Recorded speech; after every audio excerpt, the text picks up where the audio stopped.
Welcome to Flat Earth Debate Uncut and After Show. I'm your host Nathan Oakley, and if you are new to this channel or you've not done so already, then be sure to subscribe, hit the bell notification icon and join button to keep up to date with the Flat Earth Debate. If you would like to support the channel, there is a super chat that runs alongside each of these shows while they premiere, and there's also a PayPal, Patreon and crypto link in the info box below the video.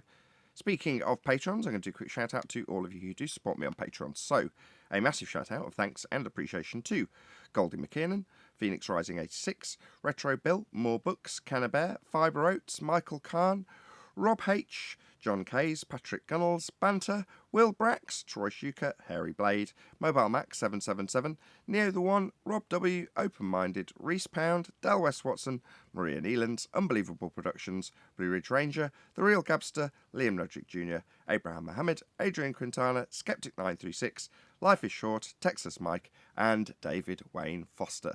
So another massive thank you to all of you for supporting me on Patreon. Now I will hand over to whoever's in Discord and Google so you can enjoy their dulcet tones while I set up for today's live show. Correct. 2015 argument too. He started with the sun. Are you kidding me? Yeah, it was a normie. But normies can very quickly transition to an anti-flat earth position once they face us, right? That's the way it went down yesterday, that's for sure. While you were ripping a piece off of him, I just so badly wanted to ask him, so how does a plane travel if the atmosphere is lockstep with the Earth and you're stuck in it?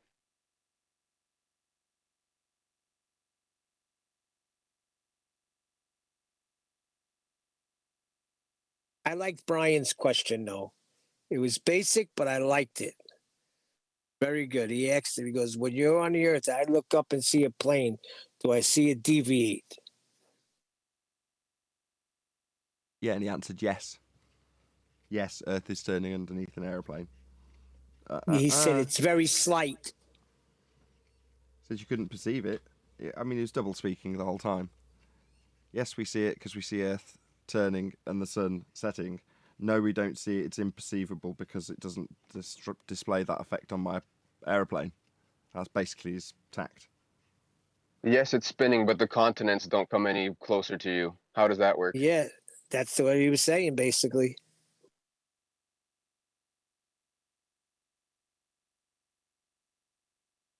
Well, if you would have tried to get a word in, you would have got shut up.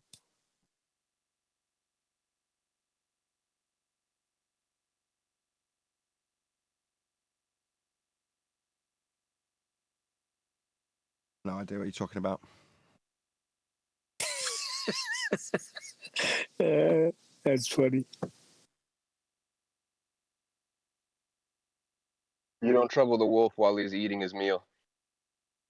The wolf must share. The pups were starving. It wasn't even me. I wasn't even that hungry, but I know Brian, Chocolate.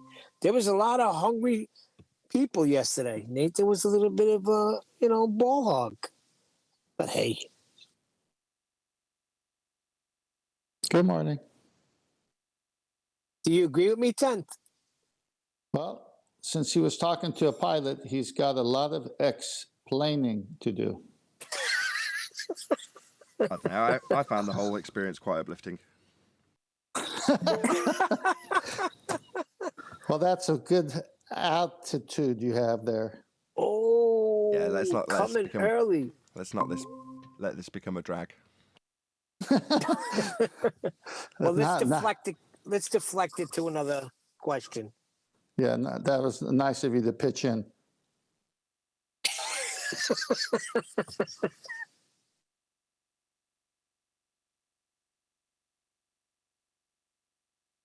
Hey, John. Or is that Hey, how John? y'all doing? John, are you stalling?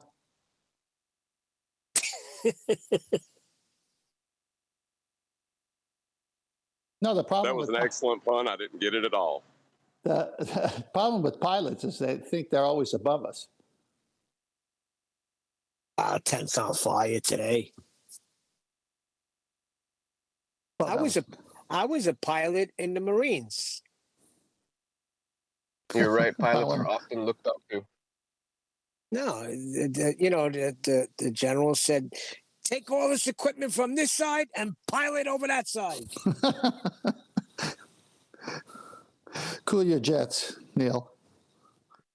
That was a Three Stooges joke. That was awesome. I like that one.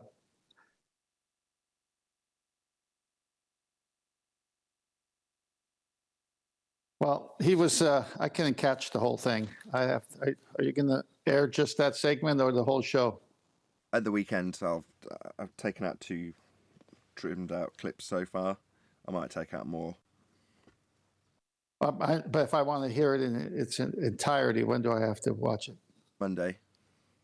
Monday? Okay. What day was it How yesterday? long did it go anyway? Friday. Tomorrow, I think. Oh, tomorrow. Good. Maybe. Yeah, I was.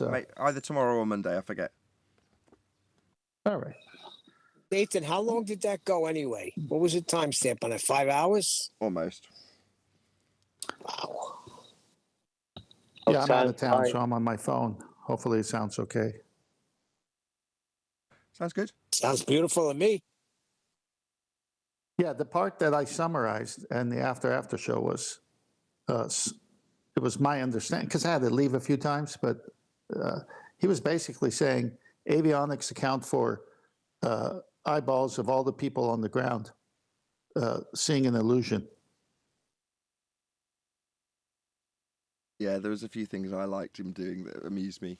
For instance, when caught out in his nonsensical assertions of what the instruments account for on his plane, later down the line he started appealing to the functionality of a plane and all the gizmos and gadgets, and him as the pilot are kind of all encompassing. It kind of means all of it all together, because I'm now going to spout a load of nonsense about what these things on the plane that I press on do.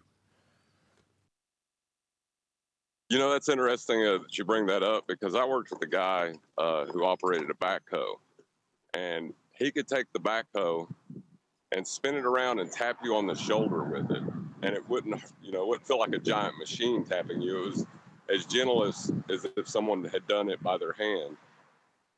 But the dude was a complete moron as far as everything else goes. He had no idea how that machine worked, but he could operate it. Right. Now, I'm not in any way trying to demean pilots. They've actually got an incredibly stressful job for, points in their flight career. I'm sure it's... I can't remember which pilot it was that I watched that detailed it like this. And he said it's hours and hours of pure boredom punctuated by moments of sheer terror. And it's the moments of sheer terror where they've got to make sure that they're, taking responsibility for all of those gadgets and gizmos working correctly in the moment to not kill people. So I've got a lot of admiration for pilots, if I'm ruthlessly honest. But with the same token, if you overstep your understanding of what the gadgets and gizmos do, as opposed to how you make them function and what that function is once you turn them on, that's very different to understanding how they operate when you put them into an automatic mode, which is what they want to claim. Well, when I go into cruise, so you mean when you give the control to the plane, then it does what? Then it accounts for... No, it doesn't. He also pulled rank on you one time. Did he? Pulled rank? Yeah. He started claiming that he's a pilot and he knows better than you. When have you flown? Yeah, I called him on it. I was like, yeah, that trick might normally work when all the people you're talking are all starry-eyed because you're a pilot, but it doesn't wash here when you've already got wrong what you think your instruments do with regards to it correcting for Coriolis drift, when that's only experienceable from a turning reference frame. It's like, no, they're not accounting for that. It's nonsense. And after about 6 rendition of me going, ground control to Major Idiot, I'm on a roundabout watching you seem to drift, please correct your course immediately, he still didn't relinquish his doublespeak or change his position in any way.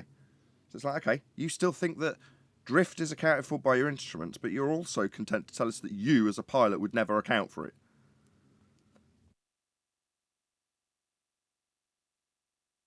There was another part that he said, but never got fully vetted out, was him on the runway as the Earth is turning in his mind, having speed already, and then lifting off. He says, double the speed.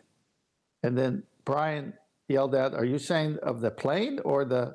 So I don't know if you remember that. Yeah. Yeah, it got clarified as well. So he's got Los Angeles coming towards the plane. As the plane goes towards it, it got, unlike a lot of the anti-flat earthers who know where to not step in dog muck, he didn't.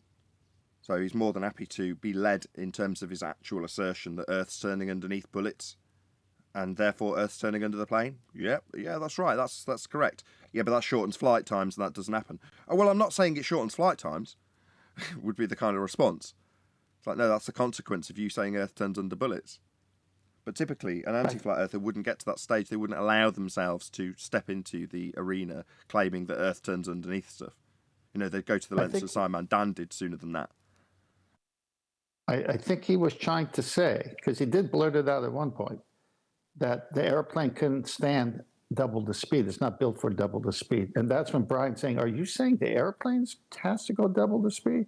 He was totally not tracking with the fact that the Earth is turning towards. He's under the misapprehension that the speed of the velocity with respect to the ground of the plane is going to double. Therefore, it's got twice as much thrust, or whatever you want to qualify it with. Yeah. Whereas we're saying, no, this rate of passage through the air is just the rate of passage through the air, but the ground underneath it's turning like the rate of your drone through the air when you move over a roundabout is irrelevant of the turning rate underneath it. Well, that's what they're claiming happens on Earth. They've got to be separate for you to have an effect. Well, I think he was, again, maybe I misunderstand what you just said, but I think he was trying to say that the plane actually is absorbing the speed of the Earth coming at it, not the Earth coming at it to shorten flight times. It's like the plane would now have to, it's nonsense. When you were here, that didn't get addressed, but it did get addressed 20 minutes later when you'd presumably left, when QE stepped into the conversation and pointed out that all the different surface directions of winds would debunk that claim. You can't have Earth all moving east if it's, the Earth and atmosphere all moving east, if you've got all the other directions at various different altitudes. It's just not possible. Well, he ended up admitting after the show, it wasn't recorded, unfortunately. He ended up admitting that he has flown as further as 50,000 feet and have never seen the curvature of the Earth. Well, he already assumed that the horizon was the curvature of the Earth, so he's already talking about how the horizon as Earth curve interacts with the sun. It's just as soon as he claimed it, he had it ripped through his own ass immediately. So he just never went back onto that subject, because once he did actually, at some point he conceded, I didn't think it was actually recorded, he made it explicitly clear, no, for the sake of argument, we'll relinquish the idea of Earth curve then. It's like, well, then you haven't got a horse in this race anymore. Yep, I didn't understand that at all. Well, he says you cannot see the curvature. Argument, I'll concede the argument. Now let's argue. Yeah, I'll concede there's no Earth curve. Now let's argue about our Earth's a sphere. And what Jorge's saying is, no, what he's conceding is, go ahead, Jorge. He's conceding you can see the curvature of the Earth at 50,000 feet. Sure, while he might be verbally indicating that he doesn't believe he can see the curve of the horizon at whatever feet, he already assumes the horizon is Earth curve. So if he can see the horizon at any feet, he thinks that's Earth curve. It's just many normies don't realise that the horizon at a certain altitude, bent or not, is still Earth curve in their paradigm. That's correct. Good morning, guys. I pointed out that it should be visible from the ground. Yeah, 1 feet or 500,000 feet, what difference does it make? If Earth's a sphere, it's got a leading edge, that's their horizon. So it doesn't matter if he thinks he can't see it because he is going to describe the horizon as not being bent. Okay, what difference does it make? It's still a physical leading edge of a sphere. I mean, it would absolutely need to be bent if it was a leading edge, but we've debunked it as a leading edge. It's not Earth curve. The horizon, I'm sure he can see from any altitude. It makes no difference, it's not Earth curve. When are they going to learn? Well, I think he was having trouble with distinguishing between apparent and actual deflections, too. Like that was Are we talking about Mr. Pilot? Yeah, he sat himself on a bullet and then said that he would be travelling in a curved path. I was thinking about that episode earlier, and I'm just like, it's crazy that we have to spend so much time just explaining their own sides of them. Like, we could cut a lot of time if they would learn their own shit, learn their own mainstream media nonsense, so that we don't have to teach it to them and then debunk it afterwards. It's kind of ridiculous. Yeah, Coriolis is the worst for that as well. Pilot, I mean, It chocolate. is. It really is, man. It's, Chocolate. sorry, No, that's all right. Chocolate. The reason they can't know their own side is they're not, as pilots, well grounded. Hey, Nathan, you had Not said at at all. one point, you were explaining at one point how if you're flying the plane, then you would eventually come sideways on the Earth. That was Brian, but yeah. What was? Can you run that by me again? Draw a circle on your screen. Look at 10th Man's diagram on his thumbnail. Yeah, so we're just going to have 10th Man as the representative circle in this diagram. If you put at the zenith of the alien's head an aeroplane, and the aeroplane is pointing to the left-hand side of the screen, so the nose is pointing to the left-hand side. Let's pretend it goes 6,000 miles. It's now on the side of the sphere, or in this case, circle. Now the nose is pointing down. Well, Brian's argument is, do you fly around a sphere? Because as far as I'm concerned, I being Brian was concerned, the wings never go below the horizon. They never dip below horizontal when you're in cruise. Therefore, you're never traversing a sphere surface. Quite the contrary. But you need to. You're going to end up, if you've travelled that distance, on the side with your nose pointing in a completely different orientation. So you have to reorientate the plane if you're driving it around a sphere. Well, you're not, because they don't. That was Brian's point. Yeah, I like that. That's very. You can understand that when you, as you're picturing in your mind, or even on a circle, it just doesn't make any sense. Isn't that why kind would you of expect us to have to negotiate curvature? isn't that kind of like NASCAR, where you got an oval track, and on the straightaways he's like horizontal, but then here comes the turn, but he doesn't adjust for it. Well, he's just going to keep going straight, and that's Oh my God! so he's got to turn. Right. And at some level, he had appreciation of that, because he asked Brian in return, well, he is asserting that I should fly off into space if I just remain above horizontal. Well, that is the natural consequences of what you would propose if you're not flying with an orientation that ends up 90 degrees to where you began on a sphere if you're travelling, 6,000 miles. That isn't the case. You're not orientating your plane in a different position around a sphere surface because you're not flying over a sphere surface. Wait, he himself said that? That No, would fly off into he space asked eventually? Brian, would I end up going into space? And Brian saying the consequences are you'd end up with a reorientated plane because you've travelled around the surface of a curve. Therefore, like I said earlier, nose down on a circle rather than nose pointing to the left on a circle when you diagramise that, or diagrammatically depict that example. Well, that would be the NASCAR driver having horizontal on the straightaway, but then not correcting, and then he'd be in the stands with the people. Right. That's correct.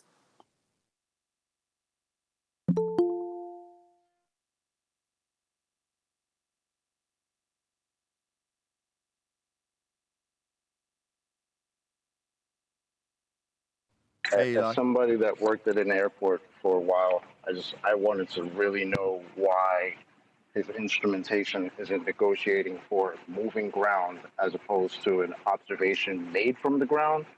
It's a little weird, and you would hope a pilot would come in and declare he's a pilot and know this stuff, and it's like, you just sound like all the other numpties. So can I even really believe that you're a pilot? I don't know. Yeah. That's why I said that about the. Oh, sorry. Go ahead. Well, that's why I said that about the backhoe operator. Like, knowing how it works and operating it aren't necessarily linked. Right. And the assessment of a quality of a pilot does actually lend itself to how well they know the mechanics and gizmos and gadgets, as I've been calling them, on their planes. So if you watch Mentor Pilot or Green Dot Aviation or any of those YouTube channels, they'll describe, prior to the description of the accident that they're going through, what the pilots were like, how many hours of experience they had, and their quality or star rating or wherever you want to qualify it with, typically would include how well versed they are with the plane. The reason for that is because, for example, if your understanding is that the air conditioning runs off engine 2 and then you're getting smoke in the cabin, then you've got a reasonable mechanical knowledge of what might be causing that because of your better understanding of how the mechanics of the plane operate. So a good understanding typically only comes from pilots who've been doing it for a very, very long time. That tends to come with experience, as you'd imagine, because they're not being trained in that department. They're not mechanics, are they? Yeah, but then you're just discussing the quality of the pilot, not whether they're a pilot or not. You know? Right. The guy who's been 0 hours on his first day on a 747 has got 0 hours experience, but is still absolutely qualified and capable of piloting that plane, both manually and in automated flight. Otherwise, he wouldn't be doing it. And you've got to start with 0 hours at some point. All pilots have to. There's no two ways about that. But in terms of that guy who's got 0 experience with that aircraft, beyond whatever he's had to train on a simulator to achieve whatever he needs to achieve it, and how many jump seat flights he's done, and how many training flights he's done, doesn't mean he's going to know the ins and outs of the mechanics of that particular plane. And they may change from model to model. So, that, like I say, that isn't what they're being paid to do. So the guy who came yesterday, be him a pilot or not, is leaning on the idea that pilots are generally perceived to be all-knowing, omnipotent, or whatever the word is, in that regard. And he even lent his ideas to that and tried to frame it in that way, saying words to the effect of, what happens in the cockpit in terms of flight is all down to me. It's kind of all-encompassing, I think he said. And I was like, no, you've already demonstrated you don't know what the tools are doing. So you can't just say, well, because I fly, therefore everything to do with aircraft is within my knowledge. But that's basically what he was hinting at, because that's typically what he'll do. Starry-eyed idiots being told he's a pilot, they ask about some part of his instrumentation because they're a bit of a techie, and he'll rattle off some bullshit to them. And typically they'll go, whoa. Because they won't go, really? Well, how does that work? Really? Does it work like that, though? Because nobody's inquisitive enough or has looked into the subject that they're asking a question about. They're just expecting the pilot to know the answer. Well, in this instance, I waited for him to make the mistake of declaring that Coriolis deflection would be counteractable. Not that there's anything to counteract. It is instrumentation. Total nonsense. But that just means I know more about Coriolis than him. Doesn't mean I know how to fly a plane better than him, but he appealed to that too. When have you ever flown a plane? Never. I just know what Coriolis is, and I know that you accounting for it is you accounting for things that don't happen, which is quite scary if you're going to be flying me anywhere. Didn't he also say that when he takes off, that the plane is still rotating? No, exactly. He positioned it that you could observe Coriolis deflection whilst on the plane, and I pointed out that it's not a rotating platform, and I asked him repeatedly if his plane was a rotating platform, which it's not, therefore he's never going to observe Coriolis from the plane, let alone account for it as an instrumentation. Well, that's the old okie doke they used to do when they used to put themselves on the projectile instead of where the Coriolis observation is supposed to be from. Yeah, that's old hat, bro. He'd have got away with it 2 years ago. The game up. He'd have got away with that 2 years ago. You're right, they would have. If we didn't have an exemplary understanding of Coriolis and somebody changed the reference frame from you observing it whilst rotating and seeing it seem to drift to, as he did, describing you actually drifting whilst riding a bullet, you're like, well, you don't understand what Coriolis is. John already pointed that out. He didn't understand the difference between not actual, that would be apparent deflection, as described in Coriolis effect. The effect isn't really happening, just looks like it because you're turning. Bullet travels straight, you turn beneath it, looks like it curves. You and a drone are on a roundabout spinning. Drone goes up in the air and hovers. From your position, it looks like it's coming towards you at a great rate. And then you smack into it. Not because it flew towards you, because you rotated towards it. So that's the not actual deflection of the drone. As it flies towards you, it didn't fly towards you. You span towards it. That's why there is no correction to be made in the drone. It's just hovering. What's it going to correct for? It's hovering and you're moving towards it. But the guy thinks that in that drone, it's got some mechanism for accounting for you spinning towards it. What a load of nonsense. The guy just didn't understand Coriolis. But yeah, sticking us on the inertial reference frame is their old trick from 2 years ago, and he would have got away with it had we not been as well versed in Coriolis as we are. Yeah, well, they're never going to put me on a non-inertial reference frame again without a radius value. Right. That's just... And you dropped that in at some point, which I was grateful for, because it did make you smile. Although there was a lot of rumpusing.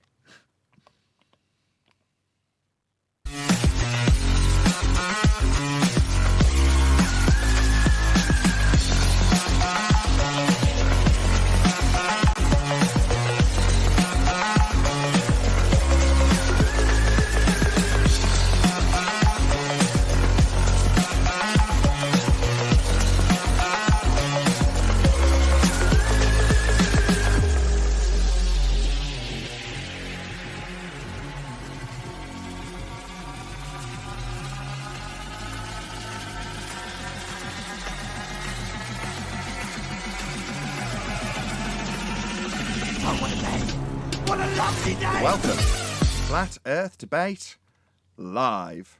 I'm your host Nathan Oakley, and if you are new to this channel, or you've not done so already, then be sure to subscribe, hit the bell notification icon and join button if you'd like to become a Nathan Oakley 1980 channel member and keep up to date with the Flat Earth Debate.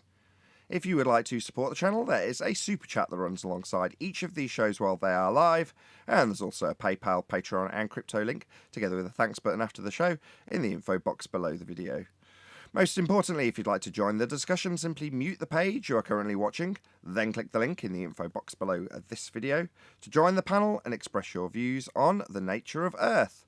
If you do join, please don't swear. If you do, you'll be ejected, and if you are, please don't try to rejoin the stream using sock accounts. You'll be warmly welcome back on the next stream.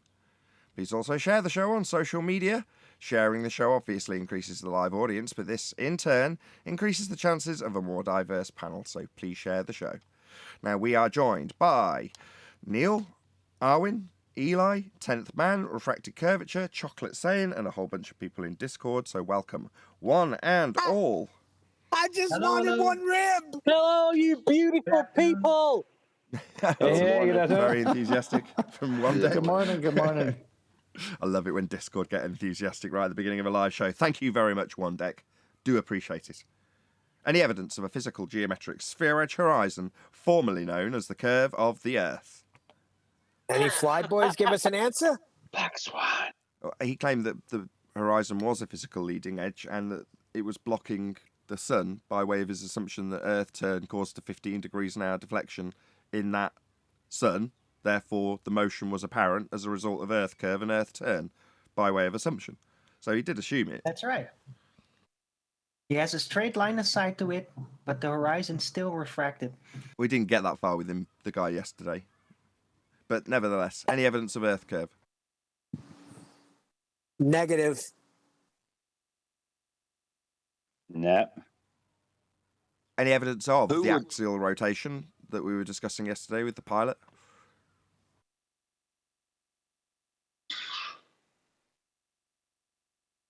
You're Axial gonna need art rotation. for that, though. Go on, Jorge. My bad. You're gonna need art for that. You will.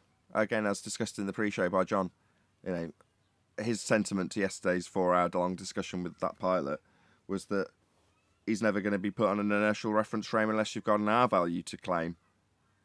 And I completely agree.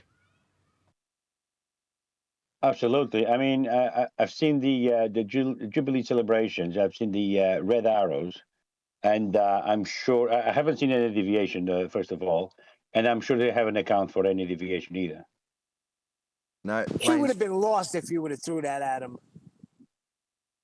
Adam? Adam's not here. At them. I know. Thank you, Arwin. So, any evidence of that axial rotation? Earth-based variety, obviously. You would Negative. need the thing that you spoke about in the first question, which was the Earth curve. We don't have that. So if you don't have the Earth curve, you don't have a Earth that's curved, spinning.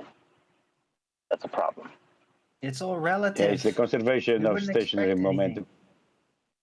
We wouldn't They expect to claim, see they any claim the stars are deviation at moving, all. don't they? Hold on, Arwin.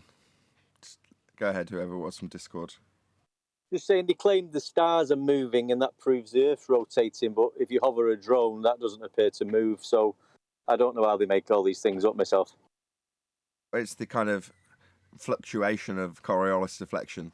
If you've got Coriolis deflection, that's to say you're on a turning roundabout and you're watching something not on the turning roundabout look like it's moving when it isn't. Well, that's not an either or, maybe it will, maybe it won't situation. If you're turning on a roundabout, literally everything that isn't with you on the roundabout looks like it's moving because you're moving. That's the apparent deflection described in Coriolis effect. So it's not like if we were on a turning Earth, maybe we'd have Coriolis effect. We would have it. Further to that, they claim we do. Hey, Brian.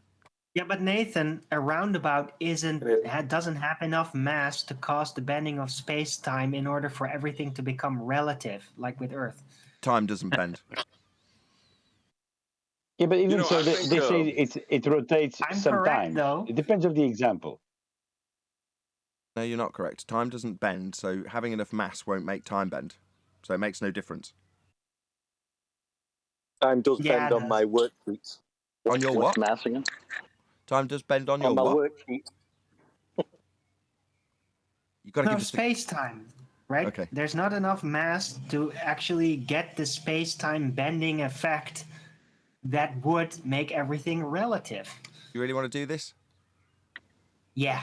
What's mass? No, concepts don't bend. What's mass? And I already said that. What's mass? Mass is that within matter that is subjected to space-time bending. No, that's a begging the question fallacy. Don't just beg the question of the thing you're trying to prove when part of your definition includes mass. Let's define them individually, not associate them with one another in a circular reasoning fashion. I'm sorry, we were talking about the globe model, right? It's not what the globe model claims. Why am I having to do this? Someone else do this. Come on. No, but my claim was within the globe model. Let's It's just a ask the question. revision, of No, course. okay, fine. Let's ask the question. Any scientific evidence of gravity? Yes, within the globe model, but not within physical reality. Scientific evidence deals with the physical and natural world. We're dealing with natural science. Right. And in the globe model, it would be science. In the model, it would be in the physical natural world, in the model. So like saying the trees in the video game, if they were in reality, they'd be real trees, those trees in the video game. That sort of thing.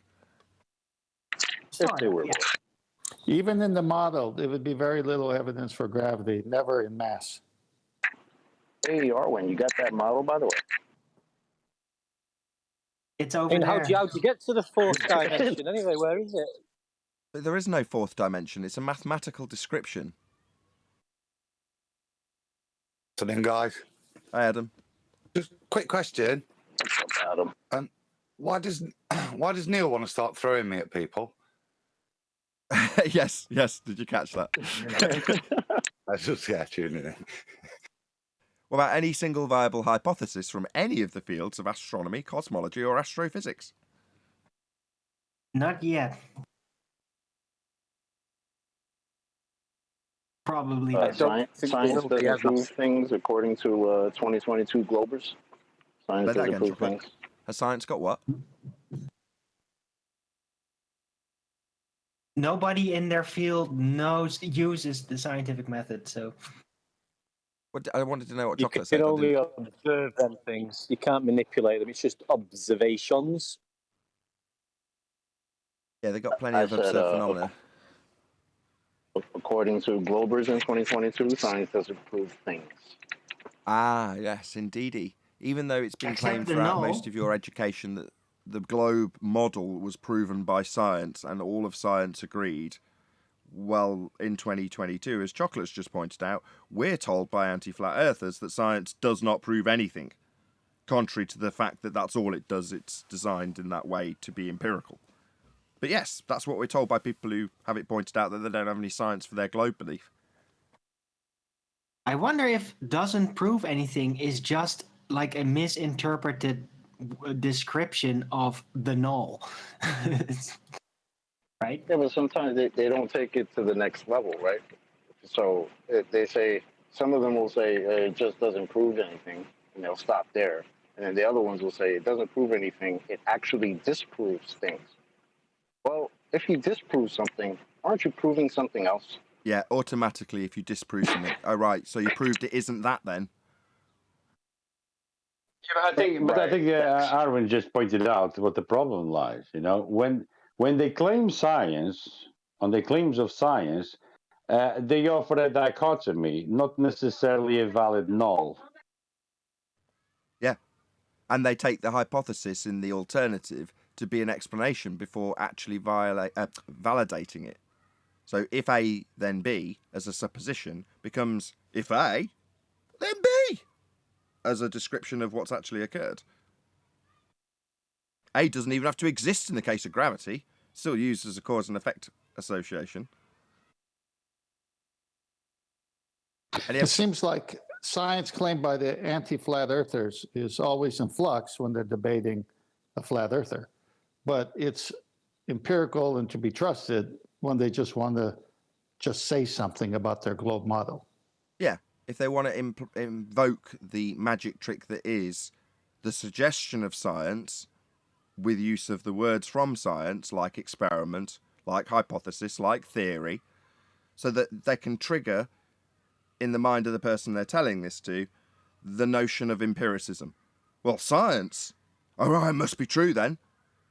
Well, just saying science isn't a validated hypothesis.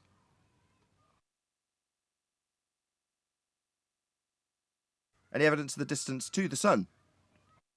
It's over there. It's so beautiful. That it We is. just have an angle to it. But they call that angle an elevation angle. So surely we've got its height, right? No, not actually.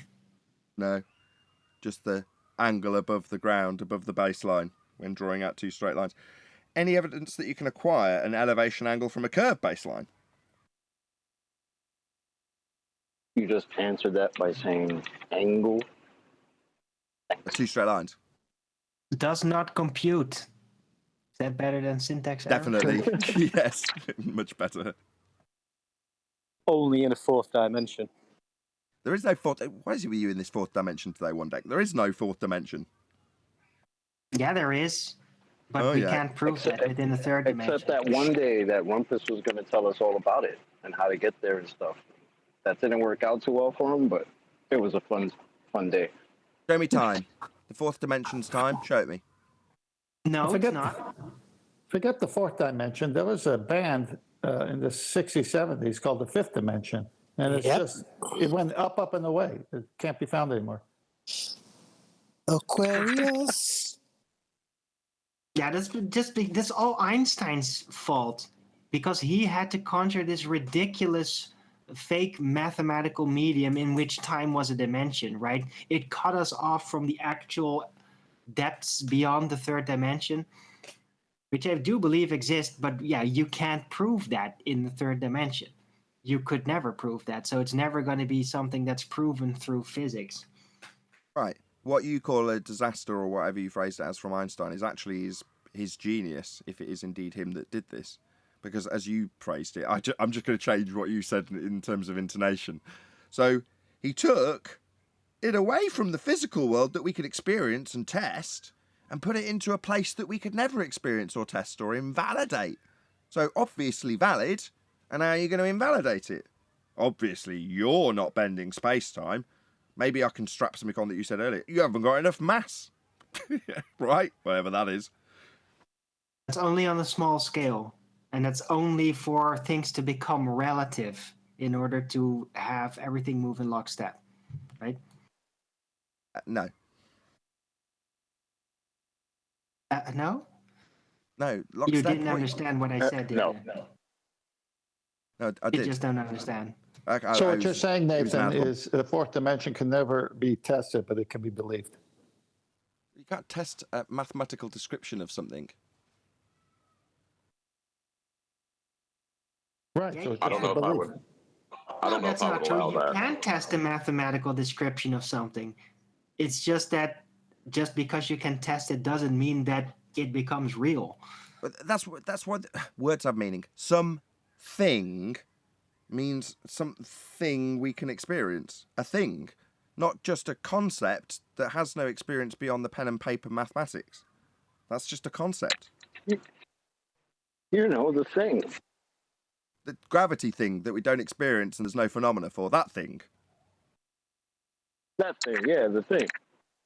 Sound like Goodfellas. Yeah, I got that thing. I got that thing.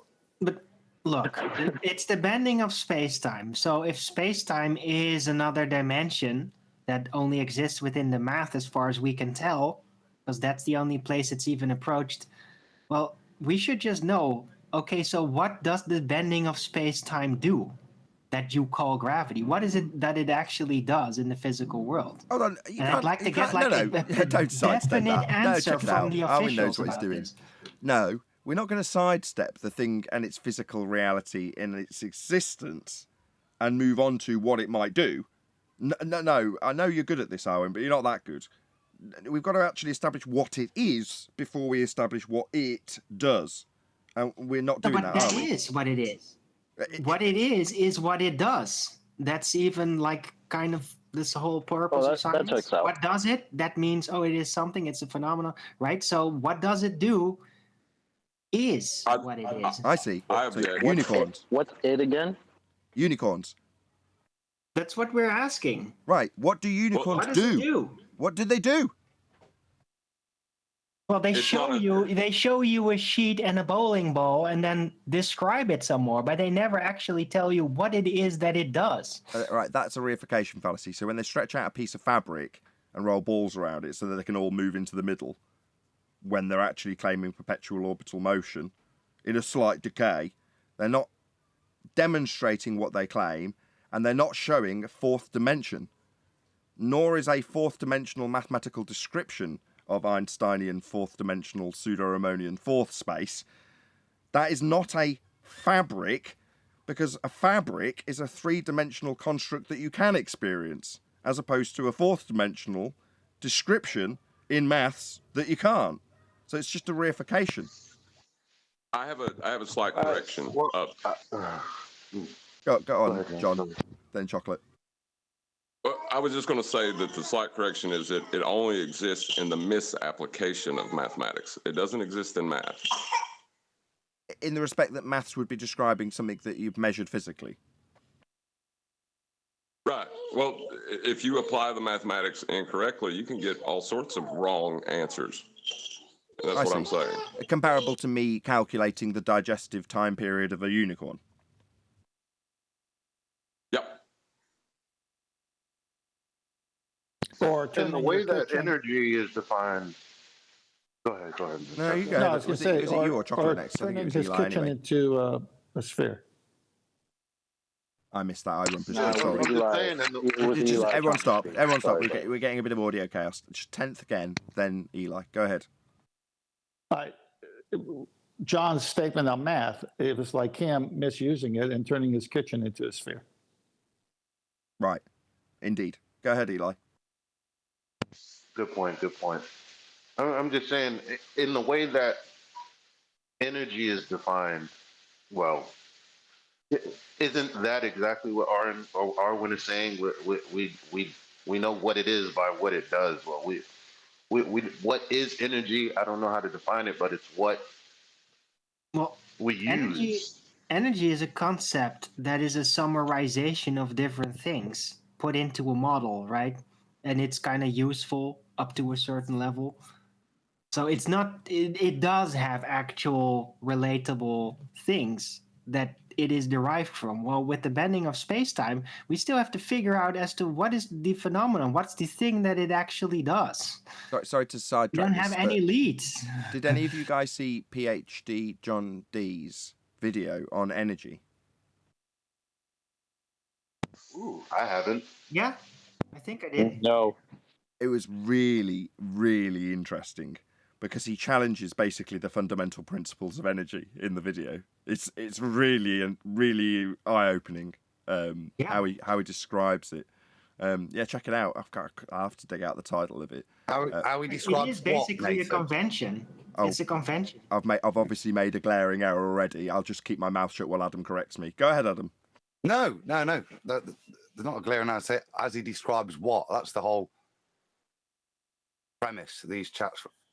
He's put it beautifully together. I remember me and him chatting over these things and just trying to get to it and then realizing how much of a convention it is and how we're even mixing conventions and calling it the same thing. I say energy is just a real eye-opener as to what you... To demonstrate how a lot of it is just convention and you're perceiving it. It's useful convention, but actually when you start to analyze it and break down different types of energy, the interchangeability of it, what the hell are we actually describing? Right.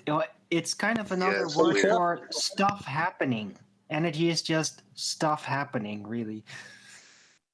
No, that's normally got a cause. That's normally got a cause which he Come does on, get into. it kind of is. No, I'm not saying it isn't. it's I'm kind just of saying many he does things, get isn't into it? that towards the end of the video. He can ascribe the differential and what causes it, and he does, and he gives examples. I don't want to ruin it because I want people to go and watch it with a bit of without any spoilers from me, basically. So go and check it out. Do you know what the title is, Adam? Is it Musings of a Plane Dweller? That sounds so vague and nondescript with regards to the subject it's covering. Quite possibly. Yeah, I think it is. I'll find it and I'll post I the like- link in a minute. All I know, I is like all I know is energy prices are going up here in the States. Arwen made a point. He said, "Well, with energy, we in our interaction, we can. That's simple enough. There's an interaction there, but with the bending of space time, there isn't." Because I was actually trying to say that to prop up his point, but then he himself showed me the difference there. So it's like good difference. Right, The problem that with the interaction. bending of I know Oh, you're sorry. juxtaposing it with the non-interaction that there is with gravity, but that interplay, let's call it, is a very specific focus of John Dee's video. Again, I don't want to give too much away. Just go and watch it.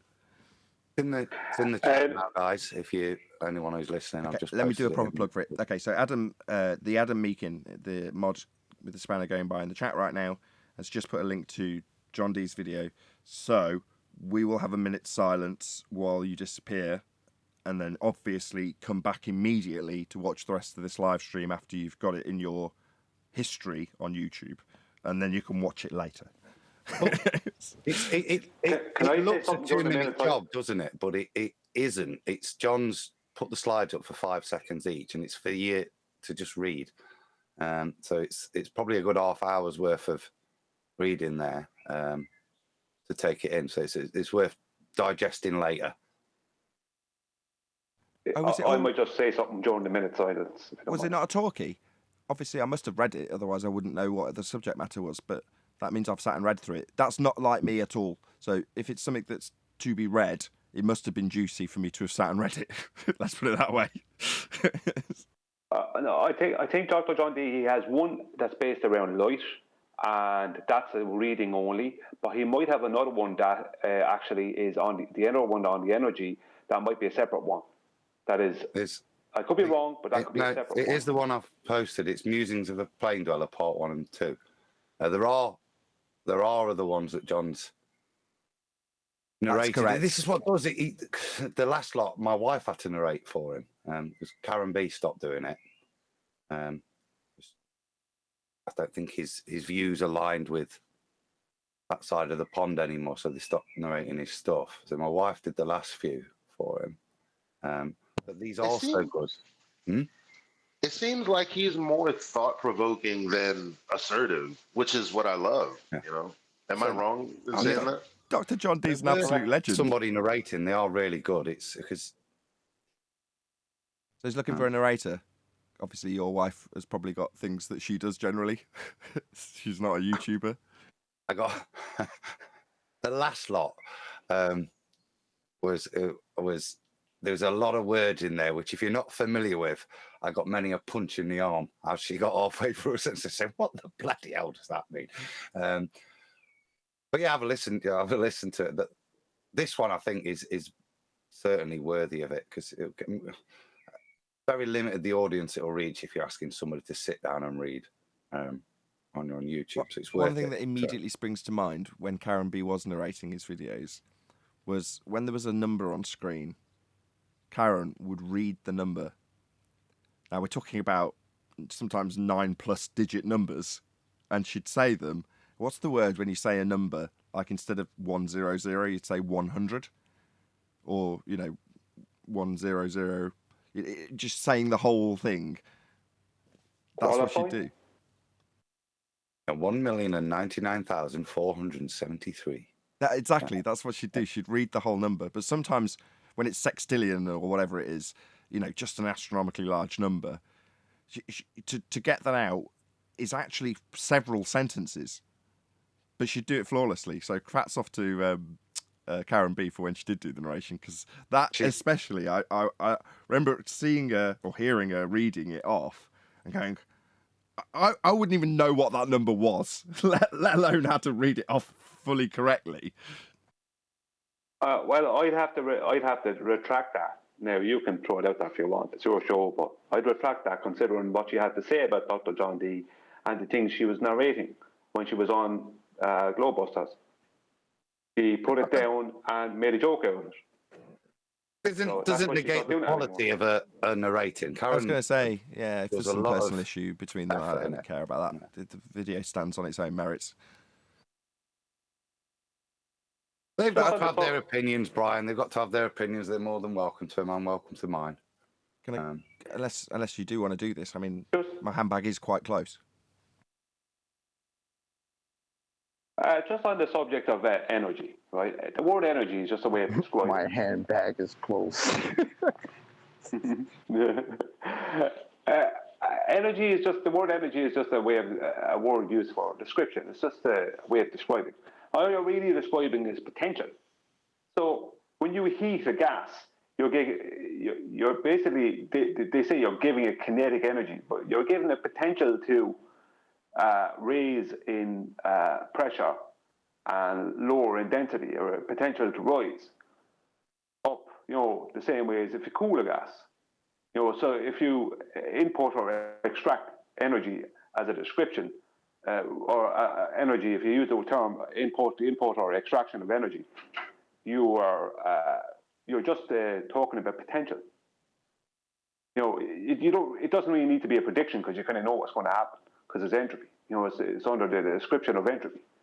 Because the word energy and the word entropy are both as fallacious as each other, because they're both just descriptions. Let's be honest. If I eat a peanut to give me enough energy to make my muscle move, to lift a stone up to give it potential energy, what's moved between those three things? What is it? How, what, where? How has a peanut suddenly transferred its energy through biology and mechanics into the potential energy in a stone? What's moved? Wouldn't that be your body just breaking down whatever's in the peanut and then using it to therefore move the stone? Mm-hmm. What did it break down? And how does it then transfer it into the stone so that we can use the same units? Well, isn't that why we have different forms of that convention? We have mechanical and electrical, all sorts of different conventions just for the same thing that we describe as energy. Yeah, same goes with the mathematical calculation of various different types, calories and joules and all the other different scales that you can apply as well.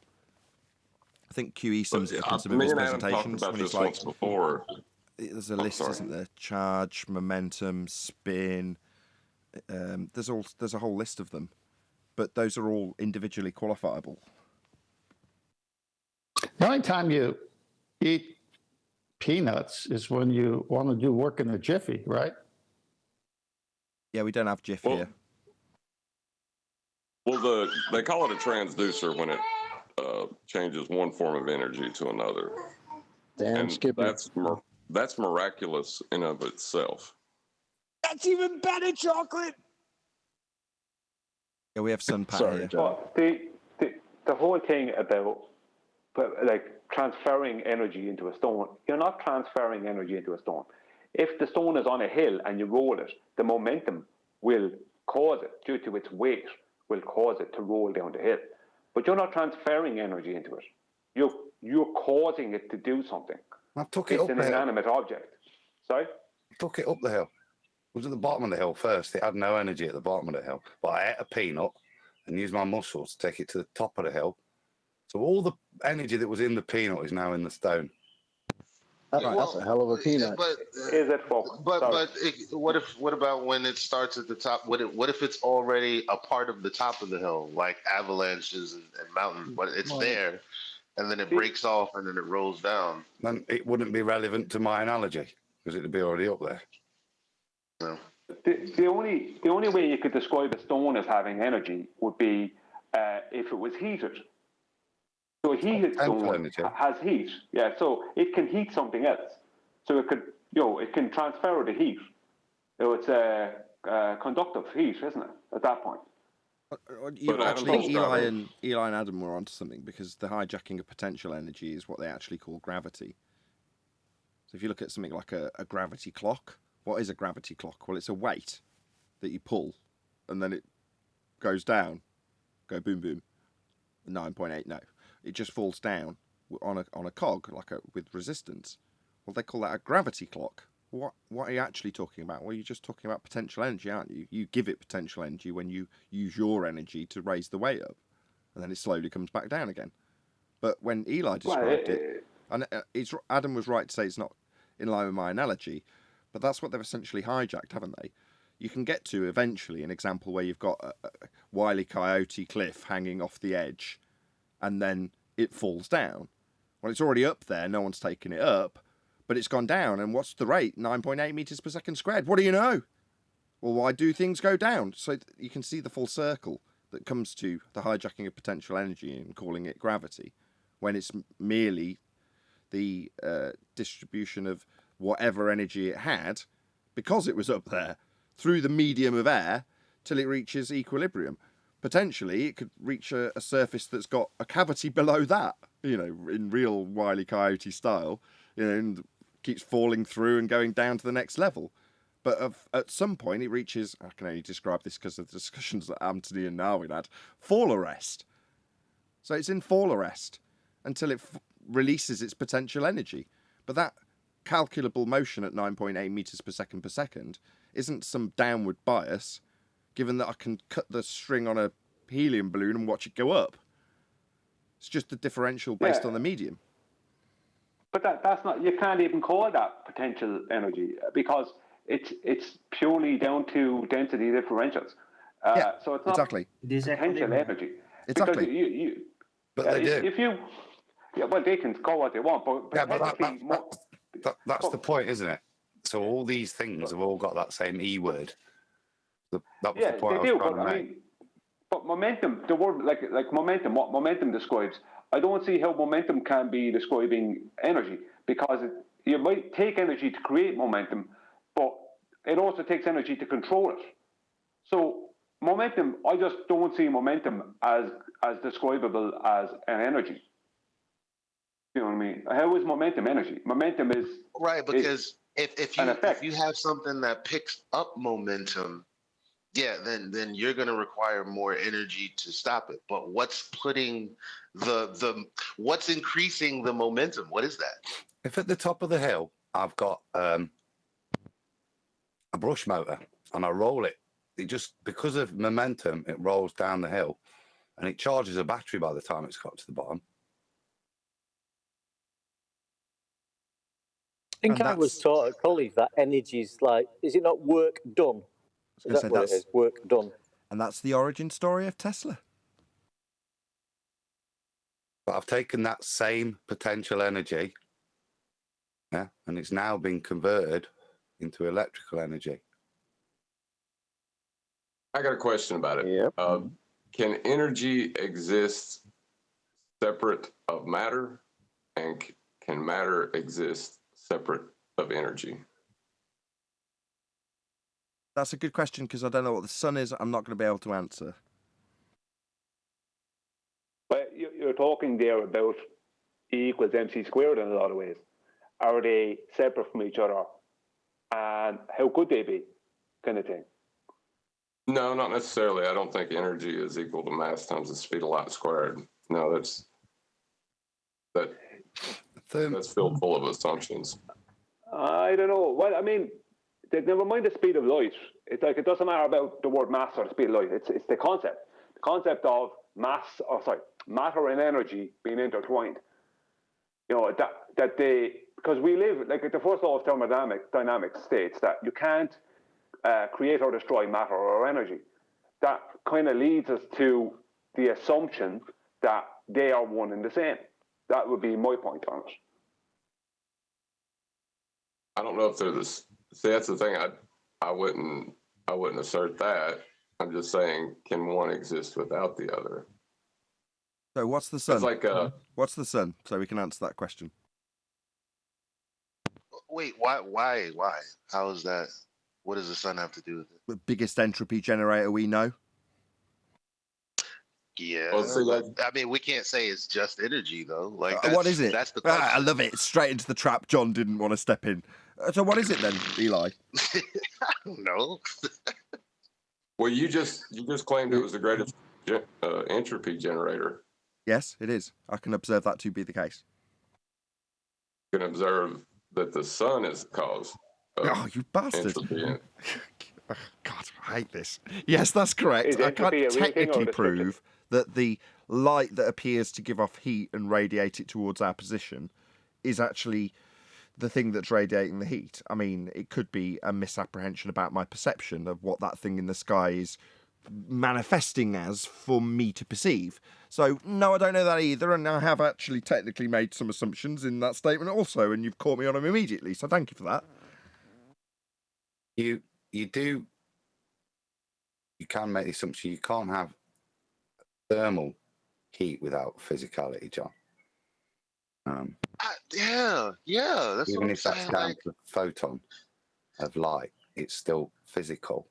So you can't do heat transfer without physicality. Well, hold on, because the description of physical is it's separate from the mind, right? It's heat. Right, but you said physical because that's a word that we really need to talk about. Is physical separate from the mind, or does physical exist in the mind? I'd say the two are intertwined. I'd say that without matter and energy and their interaction within the individual or their brain, if that's the case, you can't have consciousness and supernatural thought without the interaction of matter and energy. Again, unless you're going to now completely destroy that, because I feel like I've just stepped in something. Well, see, the idea of physical... Kind of like if there's no knower, then there can't be any matter or energy, something like that. well, you know what? My friend Gregory brought this up. He was asking. He was like, "Well, it can't not be physical if it's changing reality. That makes no sense." So, like with the delayed choice, it's like, well, your perception of something is literally changing something physical. How does But we've used the word physical several times. What does that word mean? I didn't say energy was fit. I said you can't transfer thermal. You can only transfer thermal energy between physical things. Doesn't mean the transfer of the thing is physical. Right. But we need to define what physical is before we start talking about what physical does. What is physical? What do you mean when you say physical? Right, let's look at Something that. has to be material, right? Solidity to it. Something that has. It's a solid thing, isn't it? Physical. I mean, are you? Hello, physical is physical. Yeah, I was going to say you touch can it. have to state some objection to the obvious there. I think. I like where he's going. I've just read the definition. I think John's going somewhere with this. I'm not going to spoil it. Yeah, that's what I mean. But rather than fish around, just. Well, I'll just read it out. Go ahead and define it. Or before John does, I'll read out. Hang on, 1 second. Physical is anything that can be touched and measured, proven in a 3D space. Length, breadth, depth, It's a bit more specific, etc. actually. Density. Physical is that. The only thing we can't measure the physicality of is light. But that doesn't mean light doesn't have a physicality. It means we don't understand it and can't measure it. But we can't state that it doesn't have. Physical is exterior to the mind. Yes, that's what it's defined as in the dictionary. So it says relating to the body as opposed to the mind as one definition. It also says relating to things perceived through the senses as opposed to the mind, tangible or concrete. And then as a noun, it's got a slightly different definition in terms of your body and medical, but that's not what we're talking about. So relating to the body as opposed to the mind, or relating to things perceived through the senses as opposed to the mind, i.e. tangible or concrete. Right. But is light external to the mind? Can I Do you know that falls apart? Hold on. Hold on a minute. I want to hear John. Go ahead, John. The reason I bring that up is because we're talking about things as if they're physical, right? We use that word 100 times. But with light, information, knowledge, it can change how that light behaves. So can we define it as physical then? Right, I get you. So this was a physics discussion. So if you're going to take it into quantum, it kind of changes the nature of it, isn't it? Because you, at that stage, you. Quantum mechanics is No. I don't like that. Light is not physical. Hold on, Neil. Hold on. I don't like the way that sounded at all. If we're talking about quantum, then it changes the nature of it. I think that was your sentence. In terms of, if you're going to go into what John's saying, in terms of mind having an effect on these things, does the light particle thing, is it there, is it not there, is it a probability? If mind's affecting this, then if you're going to discuss that nuance, then that's very different to what we were discussing, and takes on a whole new topic. I understand what he's saying, because it's then discussing the nature of physicality in itself, but that's not what we were discussing. Right. The nature of energy. Yeah. But if you don't have a good grasp on that, how can you discuss the physical if you don't understand physicality? Why are you asking? Obviously, we're being Socratic and defining physical, but why are you asking that in this context? You just said 10 seconds ago. Do you want to just repeat what you said before you were asked that? What, that we're discussing physical things, we should understand what physical means? Exactly. No, physical, but like in the conversation that we were just having, like what? Physical, right. Okay. We'll just remove not going slow enough, John. Just remove physical from everything. Everything that was said. Remove the word physical from it, and see what you have left. Can I define physical for you from that viewpoint? Yeah, as you perceive it. Yeah.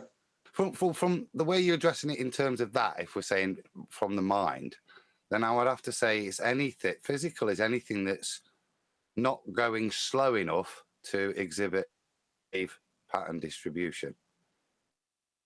What? Physical is anything that's not doing something. Not going slow. You can't define it that way, no. So if you get macromolecules and you want them to exhibit wave function, you've got to get them going slow enough within, yeah? If they're not going slow enough, then they won't exhibit a wave function. They will just be physical. So from a quantum bit, that if you want a definition to move forward on, I would say that. But it's anything where experience is, I'd be happy with, not needing to go into that bit. Because the photon, as what brought this up to begin with, is displaying a wave function pattern. That's why we're even discussing wave function, right? Eli, can you mute?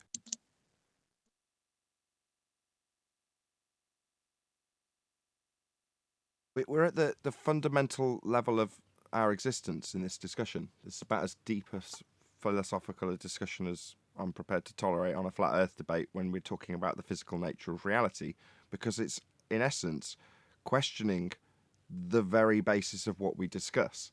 I love it. Well, can I get to the point of this? Because I think Yes. to say that it's either physical or mental, it seems to be a false dichotomy.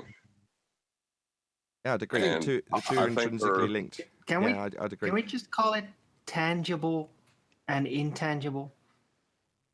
Not just. I'm just, much easier. I'm lost as to why we need, for this point with regards to energy, why we're needing to go this philosophically deep, John. Just Well, because what's the point of the distinction, mate?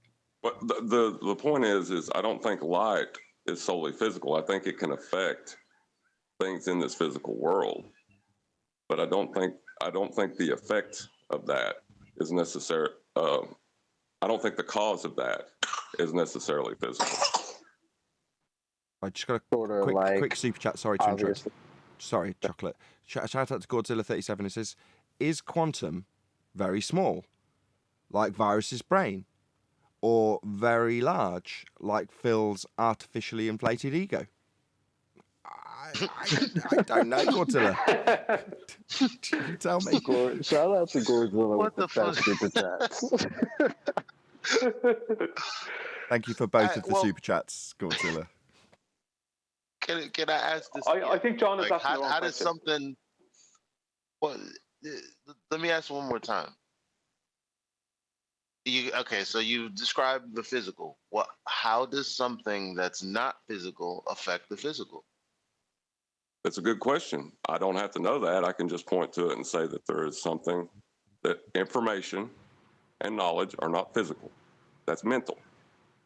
Well, They we are often, affecting we often things. discuss. So I can't. Why? I We mean, often discuss. What All I the can do sun is demonstrate it. I can't tell you why. I'm sorry. You're I asking don't the have wrong to- They question, John. change the spirit, not the physical matter. That's how. You're asking the wrong question. The question should be, what came first, the light or the matter? The answer will be the light. Well, I can incorporate that into John's question because he's got an intrinsic link. So if we're going to say knowledge of the which path is influential on wave function collapse, that's what we're really talking about, isn't it? And John's saying, well, that isn't a physical thing. It's a mental thing. It's above physical. It's supernatural.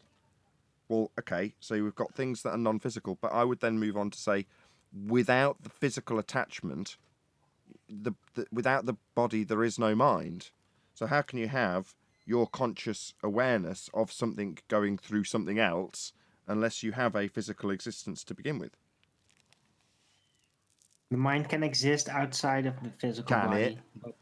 I don't Yeah. think so. Dreams. Like in Matrix, Dreams. the Of mind the cannot dream. exist without the body. That's what they explain in the Matrix, at least. Can No, the matter one can exist die without the and light? the other continue existing, but it can exist separately, There's you, whatever. not in the same location. Let me throw this at you. Can light affect matter? Yes. Can matter affect Yep. light? No. Yes, it can. That's the. Yes, it can. How can matter Very affect light? specifically, like I've just described. Your Transfer physical light. being is matter, and with conscious thought that doesn't even have to physically interact with it beyond knowing something, you can affect what the light does. You can cause wave function collapse. You can also but what- absorb it. Yeah, but you're missing the point. Light can decay matter. Matter can't decay light. Yes, it can. It can totally How can take it away. It can absorb all of its energy into it and move electrons around. Yeah. Right. But it's And not gone. decaying It's it. gone. is That it? light's been Absorbed gone. and The next- transformed. But it's not decaying it. any wave Hold path on, it has hold on, is hold gone. on. Any Brian's changing information his it has is position gone. to just sit in line with the first law. No, that's right. It's not decaying it. Okay, Brian. Great point. Absorbed and transformed. It's no longer there. It's not light Completely anymore. different. It's gone. No. See, you're missing the point. What I go back to the question I said. I threw out there a few minutes ago. What came first, light or matter? Which could have come first? One of them had to come first. The fastest don't cake know. in the world, that is, Adam. I'd say matter comes first, even Well- biblically, but that's not really like you can't really answer. That's a chicken or the egg question. Like the Well, when we do, we all agree that we have a creator. You know, it's we have a creator. yeah. According to scripture, God is light. Not yeah, but see, He's there you asking, go. he's Exactly. doing a straw poll. That- Hello. He's doing a straw poll, so I might as well do one. You feel free to pipe up in Discord first. Anybody, I think the majority would agree, so I'll say, does anybody disagree in Discord that there's a creator?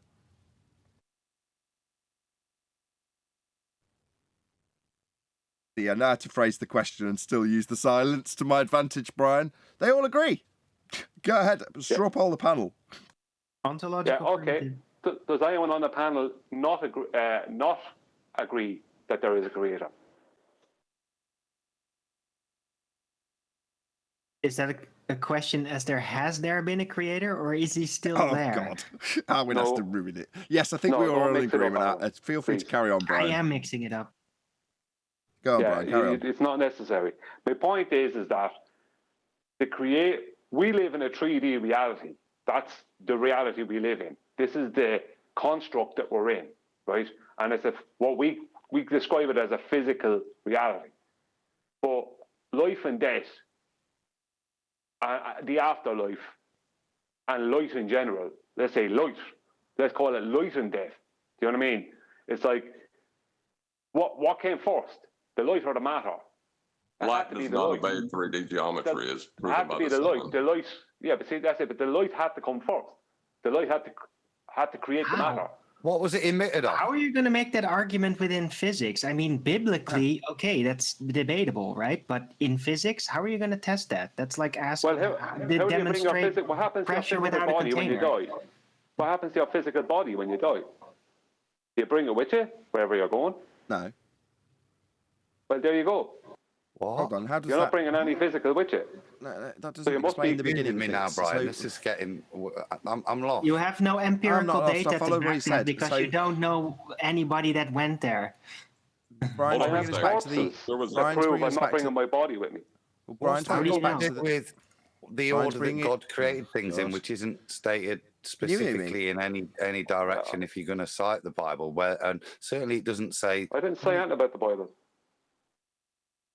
if you're I'm going talking about. to use, well, irrespective, this point still stands, is you're now going to interpret how the creator did things. I have no idea which way round, even if there is physicality of the light that we perceive from ultimately, yeah, we don't know those things. So I it's not an argument I could have an opinion on, if I'm being honest. Right, can I Which just came summarise first. It what is Brian's chicken and egg, as asking? Darwin said. What Brian's asking is he's got a juxtaposition between an infinite regress fallacy, where you don't know which came first, which will only lead you to one place, which is the ontological primitives, which leads you to a creator. Now, unless Brian's going to disagree with his own point that he's got us all to agree with, it means that we can't turn the clock back and see what that was, but we all understand, based on simple logic, that is going to be the case. There's going to be something. I'm not going to be so bold as to say someone that created it at the start, because beyond that, all you've got is the laws of nature that preclude that in every way, shape, and form. Yeah, exactly. I mean, when a woman becomes impregnated, or any female of anything becomes impregnated, what is that thing that creates a physical life form? It's not all physical. That's matter that's being created, and obviously it's complex matter because it has a complex purpose. But what is that thing that's creating this personality, this being? The light must come first to create the matter, the physical. The physical has a limit, a time limit. Regardless of what it is, it has a time limit. The hardest of iron has a time limit. Right, so now you're describing entropy. Okay, now I'm getting confused now, Brian. Yeah, now you're describing entropy. Light and spirit. Yeah, that's not the same That's the point. But that's light the and point. spirit is not the same thing. Well, what is light? Here's the thing about it. I don't know what it is exactly, but I know that light is light and spirit is the spirit. It's not the same. But what is light? It's. You know what I mean? Spirit must be light and must be the bringer and giver of light. I don't see how that relates to that. Created through light. Light is Matter has to have been substance. created through light. Light is substance without, without tangibility. How do you say that? Without mass, in this case. Yeah. That's... Quick shout out to Goldie McKinnon, who says, I became a Patreon. How do I access the after show? As soon as the after show is finished recording, it gets published on this channel. So at the top of my main page, which I believe one of the mods has been spamming out there. Yes, indeed. Droid, thank you very much for spamming out my channel page. That's where you can find the Uncut and after show once it's finished recording. Thanks for the super chat. Sorry to interrupt. No worries. No, I was just asking, my last question was... Share something about this. My last question, just the last question I asked. When there is no light, what is that? What's the opposite from light? When you take the light away, what have you got? Dark. Yes. There's no so there's opposite either of there's light, there's matter, and there's dark. What do I win? There's no opposite of light. There's only the absence of it. Yeah. So is the creator creating from the absence of light, or is the creator actually light and creating from? We don't know, but we've got a biblical account. I'm not going to materialize the creator like that. I think he's pure spirit, which is not that's light. That's the point I'm using. I'm not using material. I'm using light. What? Excuse me, light is material. Just because it doesn't have mass, right, doesn't mean it's not a substance that is tangible and transformable, just like matter is. The point. But light doesn't have a time limit. Matter does have. All matter has a time limit. Time limit? What the hell? Entropy shows that all matter has a time limit. All matter will decay. All matter will, go away. Light doesn't go away. Yeah, it does. It moves around, but it doesn't go away. Yeah, it does. It gets absorbed, transformed, then it isn't light anymore. Yeah, it does. Burn some light from me then. I can burn matter. Can you burn up light? You absorb light. You don't burn it. Yeah, that's the big point. That's the point. That's the point. No, that's not the point. You can break down and destroy. You can break down and destroy matter, and you can physically do this, but you can't do that with light. Yes, you can destroy it. You absorb you can destroy light. You can't destroy it. Transform it, and then it's not light anymore. Transform it. You can't destroy it. In the week, on QE, we went through spectrochocoloscopy, emission and absorption spectra. Yeah. So in there, when we got that space cloud absorbing, and then when it emits its own light afterwards, is it the same light that it absorbed that it re-emits, or when it's absorbed into the cloud, does it lose all of its information, and when it's re-emitted, it goes off in a completely new path, doesn't it? That light no longer exists. It's not still running around as the same bit of light in the atom now. It then re-emits a new bit of light. So it is created and destroyed. It no longer exists for a bit. And then another bit of light that is totally I wouldn't go with that. A different... No, I wouldn't go with that. No, it's not like absorbed and re-admitted. That doesn't. What happens is it's changed. It's altered by the material. Some of it is absorbed, not all of it, and then its pathway might be redirected, but it's not absorbed and re-admitted. That doesn't happen. It's energy, isn't it? Unless it's a black body. No, that's one of the principles of a black body. Unless it's a black body, it will, because that's the principle of our black body, that it will absorb all of it. But the thing about it is a black body. Yeah, exactly. Just focus on the cloud that's just absorbed. What if the sun is absorbing? Hold on, Eli. Just go ahead, Adam. Just the one atom in that cloud that takes in one bit of light, absorbs it. And that's why you can see that change in the full body. And you see it's like a couple of little black lines. That's the bit that's been absorbed in the cloud. And then you look at the cloud from the other angle, just the cloud, and you see it emitting light in all directions, not just the direction, because that bit of light's gone in, and at some point, the atom will emit a new bit of light in a completely random direction based on the time that the energy was reached for emission, yeah, that bit of light will have none of the information that the previous bit of light had. Yeah, it's a completely new bit of light derived from. Is it the same? All those little bits of energy that are in there. Is it different ones? I don't know. But to say that we've not destroyed the light, and that to me. No, to me, I Adam, totally that what you're disagree saying with doesn't. that. Hello.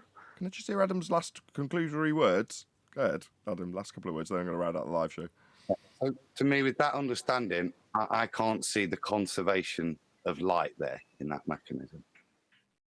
With that, I'm going to say if you are watching this on either Nathan Oakley 1980 or Nathan Oakley Premiering streams, then stay tuned as there will be an after show to follow. Unfortunately, though, if you are watching this live, this is where we bid you farewell. So a huge, massive, enormous thank you, first and foremost, to both Discord and G+ panels. But of course, a massive thank you to all of you for tuning in, smashing the super chat, liking, commenting, sharing, subscribing, hitting the thanks button if you're not watching this live, and all that good stuff. Once again, stay tuned if you're watching on a premiering stream. I've been Nathan Oakley, and I will see you all in the next video.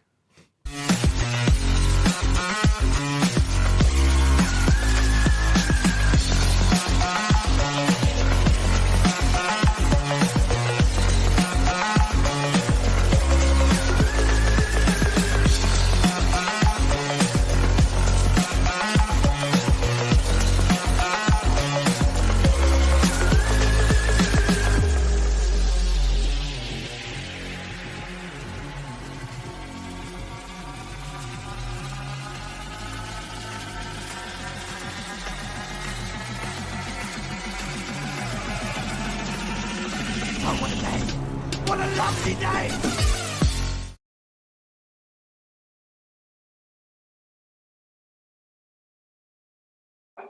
I observe light transferring and moving around, being malleable, being unattainable, you can't cage it, you can't hold it down, you can never do anything to it. It can't be stopped.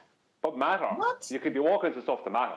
But Brian, we're talking about light. We're talking about light, aren't you? The whole thing about light is if you block it, it doesn't go there. You get a shadow. So it gets absorbed, it gets blocked, it gets transformed. You can't trap it. Refracted. Some of it gets absorbed. Some of it continues on. It gets absorbed. All of it is eventually absorbed by matter. But it's not.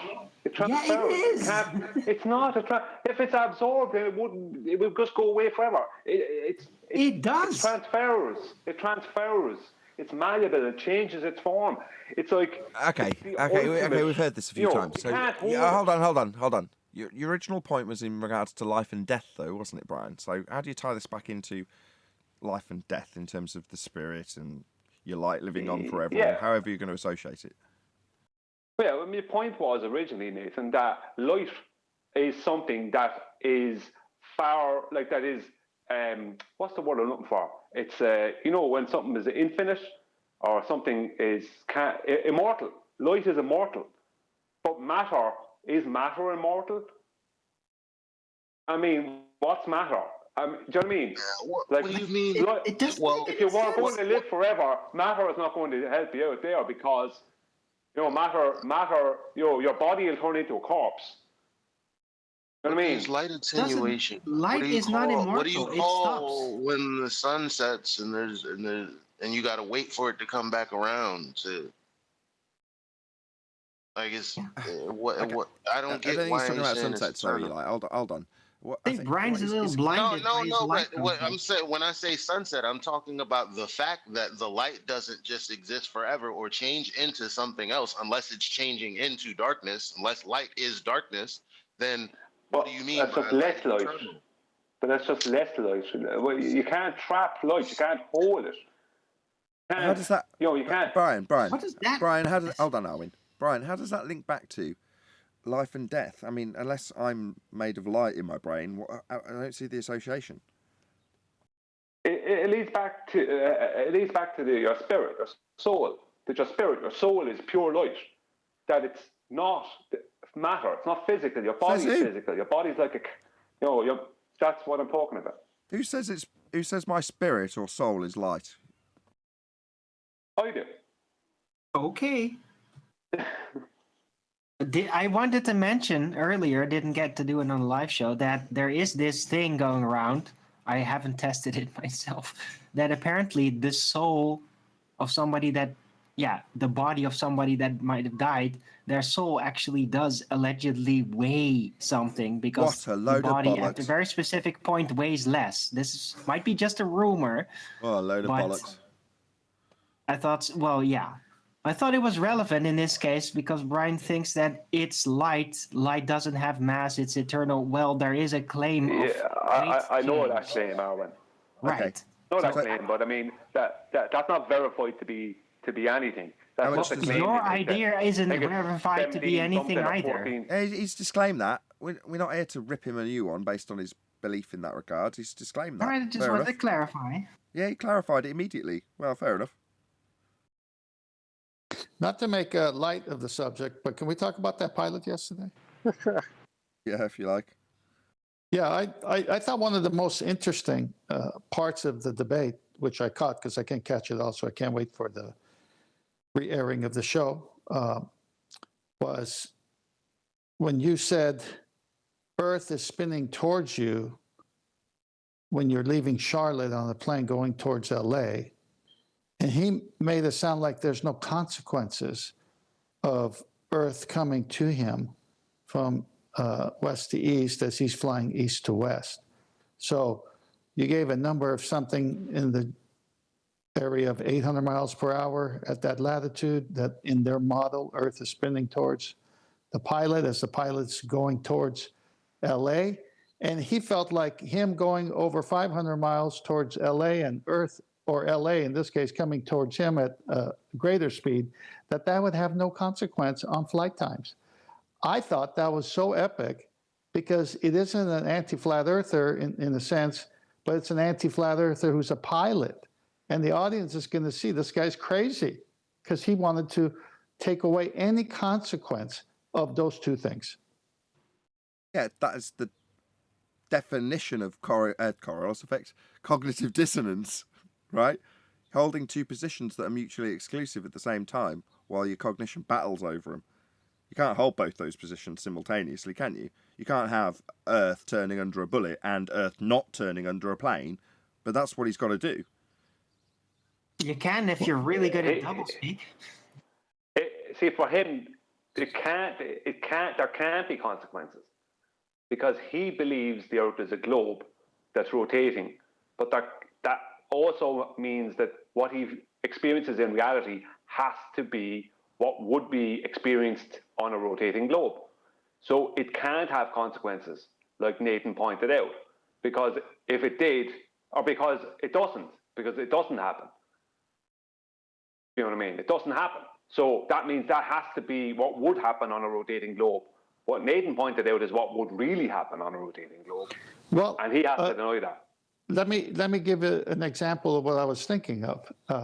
We have grandkids, and they live an hour and a half away here in California. So sometimes we just meet halfway. So 45 minutes is halfway. We meet at a certain town, grab the kids. We come back to our property. Mom and dad go back home and have a time without any kids, but we have the kids. So if I had to go to their house, it takes an hour and a half. If I have them coming towards me, I could meet the kids in 45 minutes. And that's on the so-called non-inertial reference frame.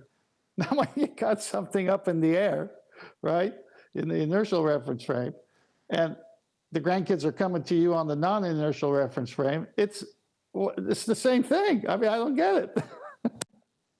Yeah, I got what Brian was driving at. Brian's trying to say that it doesn't matter what the circumstances that you are facing in your reality. As far as he's concerned, the Earth's spinning, and therefore anything that we do or do not experience is as a result of Coriolis and Earth turn. So if we're not experiencing something, well, that's because Earth's turning and the gases that are surrounding it turn with it. So that's the reason why we're not experiencing anything then. Yeah, that's right, because Earth's turning. Well, what about the claims that things drift? Well, that's because Earth's turning. Okay, so it couldn't just be that. It couldn't just be that the bullet caught a bit of wind in that example. Then no, it's because Earth turned underneath. Well, what about the fact that would shorten flight times?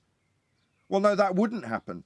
So you're now going to explain how that wouldn't occur, and how Earth will be turning in your example of it not occurring. So it doesn't matter what befalls him in his reality. It's always as a consequence of Earth turn. It doesn't matter if something's happening or not. Not happening. Selective Well, that's Earth turn. Coriolis. Go on. Selective Coriolis. No, I get that, but let's do another one. Let's say he's in LA and he wants to go to Charlotte. LA's going to Charlotte at 800 miles per hour, and he's flying at 500 miles per hour. What happens there? Well, I'll tell you what happens there, because that's something that QE does in the Coriolis discussion. That's something I've never achieved, and QE has achieved repeatedly, which is the next step from that argument we were having. From there, if you ever watch QE debate Coriolis, he'll get the opponent to start claiming that the plane is flying backwards, and he'll get them to say it. He's better at it than me, I have to admit, because I've never got someone to do that. I was too scared to chip in yesterday, Nath. On that, but that was what I was hoping it was going to go to. That this pilot would have had to have conceded that ultimately, when he takes off, he's actually going 700 mile an hour backwards. That's Can I say something? Can I say something real quick? You can, but I just want to point out that that's correct. 10th. If you'd have had the reins, that would have been the next step. What about if you're going the other way, and then you get them to describe it with the consequences they've described, and the bullet and the Earth turning under it, and the next thing you know, the plane's going backwards, and they're describing it to you. Go on, Neil. Listen, they used to. That's an old argument and an old parlor trick from years ago that we're very hip to now.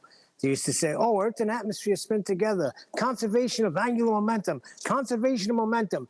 That is a parlor trick, and it don't work. Was that Neil breaking up, or was that my speakers? Yeah, it's probably me. Speakers, I think. Am I coming in clear now? I want someone else to talk to see if they're coming in clear, to see if it's me or you. Is it Neil or Nathan? That's the question. Me. Seems like there's something at my end. Okay, talk about yourself else. It's a parlor trick. That's all I'm trying to say. And we're keen to all their parlor tricks. When I asked them yesterday, when I told them that if the Earth was rotating west-east and the air was moving with the Earth moving west-east, and he has to fly east to west, he still has to fly against the rotation and through the air that's moving against him. You know, he went, no. He didn't know what to say to it because, it's just obvious, obviousness. I said no yesterday, Brian, on that, because that's the 700 mile an hour backwards bit, which is why I couldn't. So, can you explain what he was on about? Because that's why I said no, because I was then going to, it has the inference that when you take off, you're actually going backwards. 700. You know what I mean? That's why you maintain the reference frame, so you don't have to do the rotation, because the result is you go backwards when you take off. Yeah, well, I made a video about this. My point is that if the air moved with a rotating globe, and when the plane took off, that it has to move with the air for it to get from Charlotte, North Carolina to Los Angeles, then it has to go against the rotation of the Earth underneath it and the air that's moving along with that rotation. If it doesn't go against that, then it's never going to leave the point above Charlotte. It's never getting to Los Angeles. It can't get there without going against it. It becomes a helicopter at that point.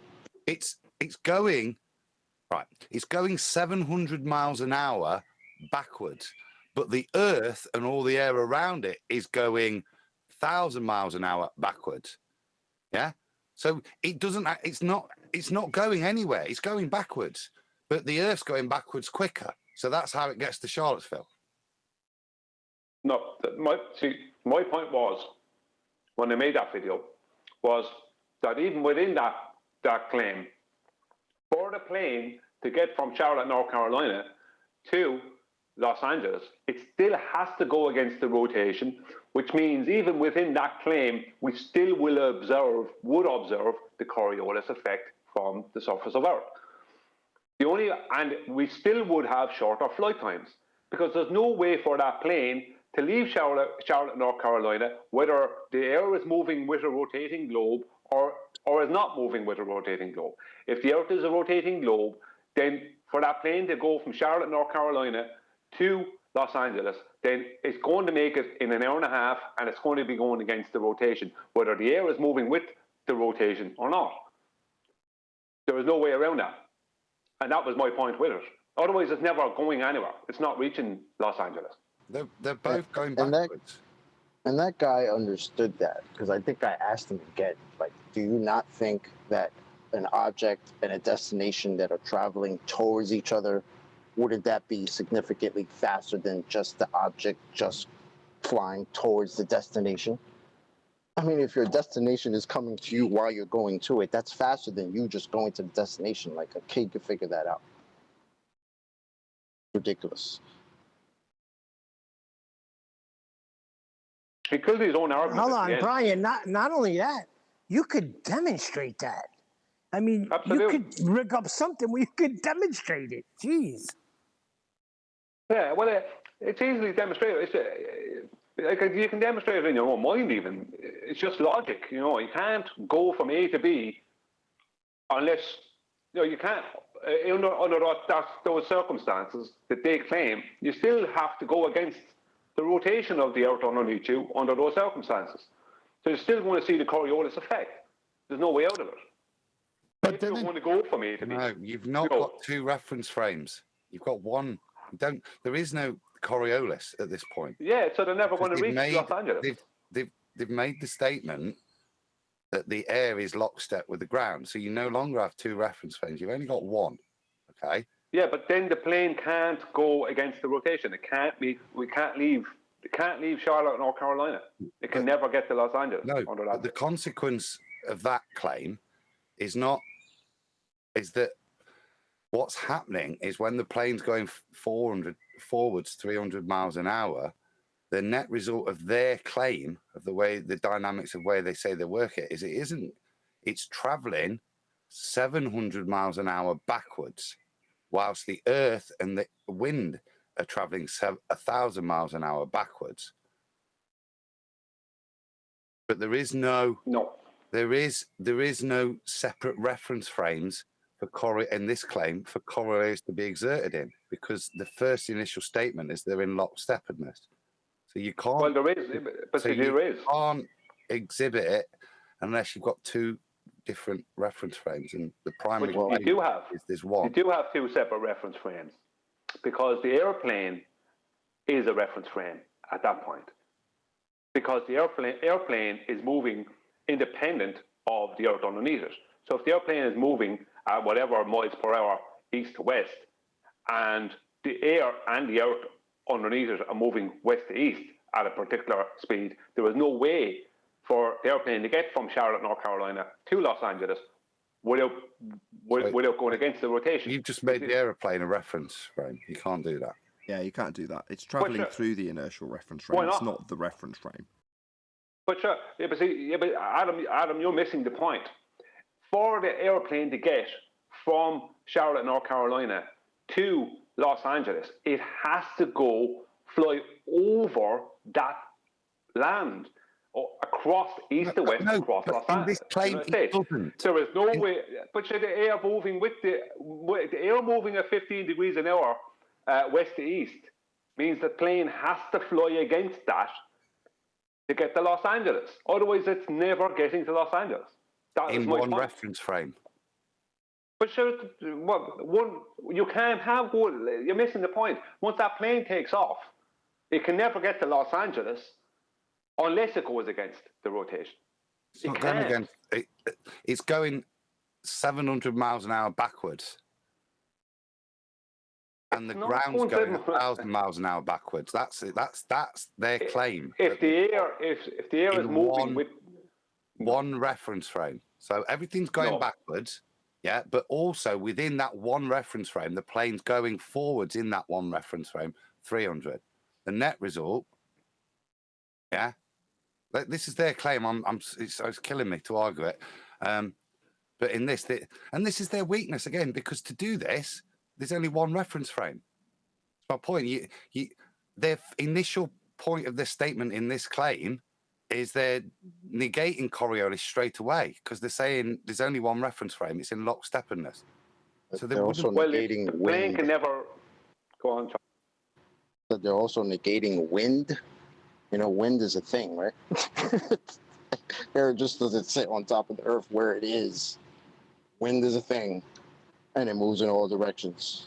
So Well, didn't QE come? That shit crazy. Didn't QE said north, south, and east winds? How do you explain that? Yeah, well, I mean, because all they would have is a west. Just wind itself. All they would have is a westerly wind. No, you would have it wouldn't everything. even be wind. It would just be air just sitting where it is. Right. Adam's trying to explain how the first law of thermodynamics violation, globiolis, Earth in lockstep with the atmosphere, would have atmosphere moving around in a essentially contained system in order for this to be achievable, but also trying to also disclaim that that would negate the Coriolis effect being exhibited in the first instance. But Adam is just trying to position their position as best he can. Bad job by the viewers. But do you get me, Brian? You can't then. There is no Coriolis to be had. But in terms of what Tam said, no, the wind is all of it is going 1,000 miles an hour backwards. All of it's got that. Then you've got stock built on top of that, which would give you your 5, 10, 15 mile an hour winds, which will be on a differential. But there's all the dynamic assumption that it's going with the rotation to keep it in lockstepness. So that's your fixed 1,000 that way, always. Yeah, but you're missing the point, Adam. There is no way for that plane. See, this is the thing. I had to say already with the borders. There's no way for that plane to get from Charlotte to Los Angeles without going against it. So you're describing it going against the very thing that it has to go against. No, it has to traverse. So we would still observe the Coriolis terrain, but there's no separate reference frames for Coriolis to be exhibited or demonstrated in. There is. The airplane going east to west is a separate reference frame. The airplane itself is a separate reference frame. There you go. Because it's moving. You've now claimed that that's the same. See, you've reverted to that position twice to justify it. You can't make the plane a separate reference frame. It's not. It's gone up to the air, which should be your second reference frame, but because it's no longer a separate frame, because it's in lockstepness with the ground, there is no second reference frame. We're just flying on a flat Earth. If it's in lockstep, then it won't move anymore. It'll go up and sit above Charlotte, North Carolina, 6 miles up. It won't go anywhere. That's the point. If the Earth and atmosphere are in lockstep, as they argue, like Adam's trying to explain, then there is no difference. The only reason they fight that position is to give them net result 0. So when we show there's no deflection, nothing's drifting, they go, well, because Earth and atmosphere are in lockstep. In other words, it's back to nothing's happening. Well, nothing's happening because Earth's turning. There's one reference, nothing's happening. Yeah. Adam's like saying it's like it's being on a flat Earth. Well, like nothing's happening at all, basically. Exactly. That's my point. It's like, the point I'm making is, I understand all that. The point I'm making is, but within their claim, for that plane to get from Charlotte, North Carolina to Los Angeles, it has to, regardless of the 15 degree an hour rotation of the air with rotating Earth, it has to go against the rotation. There is no other way. No, it's going with the rotation. And just traversing the terrain.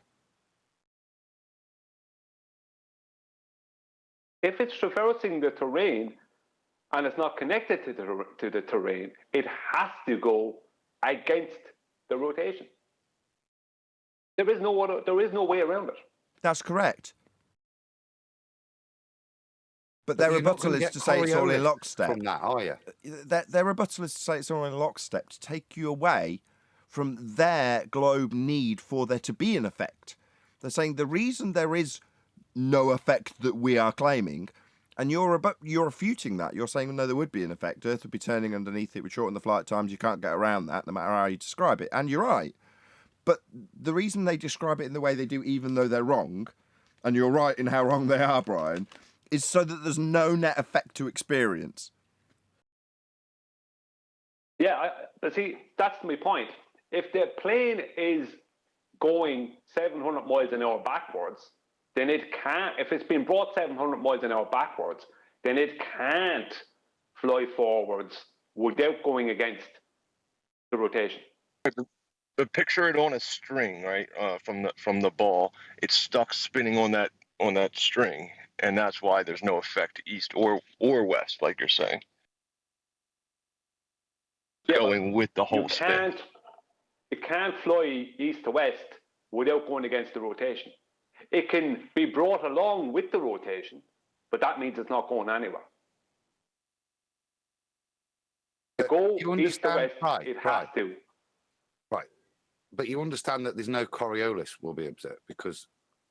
Well, there would have to be. A flight. Because they... And I'm only talking about in the way the way in which they're describing it, which is why it becomes farcical, because the net result of the way in which they describe it is the plane's going 700 miles an hour backwards while the Earth's going 1,000 miles an hour backward. That's what they're describing. But there's no... Sorry. It's the same reference frame. That's why you can't... I don't see why you'd see... That's why they would make the excuse to say why you wouldn't see it as well. I think I'm feeling Brian's point. This is what I'm picking up on. Like this whole idea that you can lift up off of a moving thing, and just because you're maintaining flight in respect to this thing. Like it's like forget backwards and forwards. How do you forever like a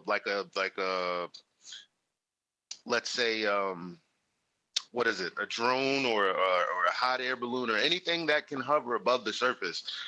Them saying, "Oh, that's just it maintaining its momentum, the angular moment." That's not even a real thing. Like you can like you could describe a maintaining a momentum, angular momentum, with a yo-yo, because the yo-yo is tied to the string that's tied to you that's spinning the yo-yo. Eli, you mentioned drone, right? Mm-hmm. Brilliant. So if I have a drone instead and I take the drone up, how would they describe what it's doing? It's hovering above the ground. I'll do it for you. I'll do it. So the drone is effectively like it's in a train or an aeroplane. Now, obviously, on an aeroplane, if you had a drone and you weren't told off immediately, you could launch the drone and it would carry on flying with the air inside the plane. Now, it's hovering in the reference frame that Brian wanted to call the plane, but it typically is actually going along several hundred miles an hour because it's in the same reference frame, right? No drift. Right. So in their world, Nathan, the drone takes off and the Earth's going backwards at 1,000 miles an hour and the air is going backwards at 1,000 miles an hour. Is the Earth rotating underneath the drone? No, not in that example. Therefore, no Coriolis effect. Okay, let me throw this one at you. What about when it's going west to east? Sorry? What about when the plane is going west to east? It doesn't matter But which you're way going it's traveling. along west to east with it, right? The reference frame it's traveling in is the same reference frame that's supposedly moving. So it's just traversing. Yeah, so likewise on the train or plane example, if I move the joystick for my drone forward, let's just say that's north. The train happens to be travelling that direction, so forward on the stick is north. Well, I can move north, but I can also move west towards the side of the plane. Yeah? Doesn't matter. It's all moving along as one reference frame, right? Therefore, no drift. That's all contained, but that's within a contained situation. But yes, that's true. And 5 years ago, we might have argued that. But while that is true, they're arguing then for a contained system. That's not the strongest part of the argument. Adam's desperately trying to get this across every time he disclaims it. Therefore, no drift. Yeah, I get that. I know why they say what they say. I understand that. I understand that they are making a zero. There's no drift because there isn't a second reference frame. That's what they're trying to claim. Yeah. But that's not what I'm trying to claim. That's what anti-flat earthers claim in the face of Globe claiming that there is drift. Yeah, I totally agree with all that. Yeah, no bother there. My point being is that if the Earth and air are moving at 15 degrees an hour west to east, then for an airplane that takes off at Charlotte, North Carolina to go to Los Angeles, it has to fly against that rotation. It still has to fly against the rotation. No, it doesn't. It doesn't. So in the same way, my drone example, when they're explaining this, not that I believe this is correct, but when they juxtapose it with the drone, if I push my stick on the back and get the drone to go to the back of the train, it's not like it's suddenly counteracted by the movement of the plane and going to double its velocity or triple its velocity, unless you flew it out the window.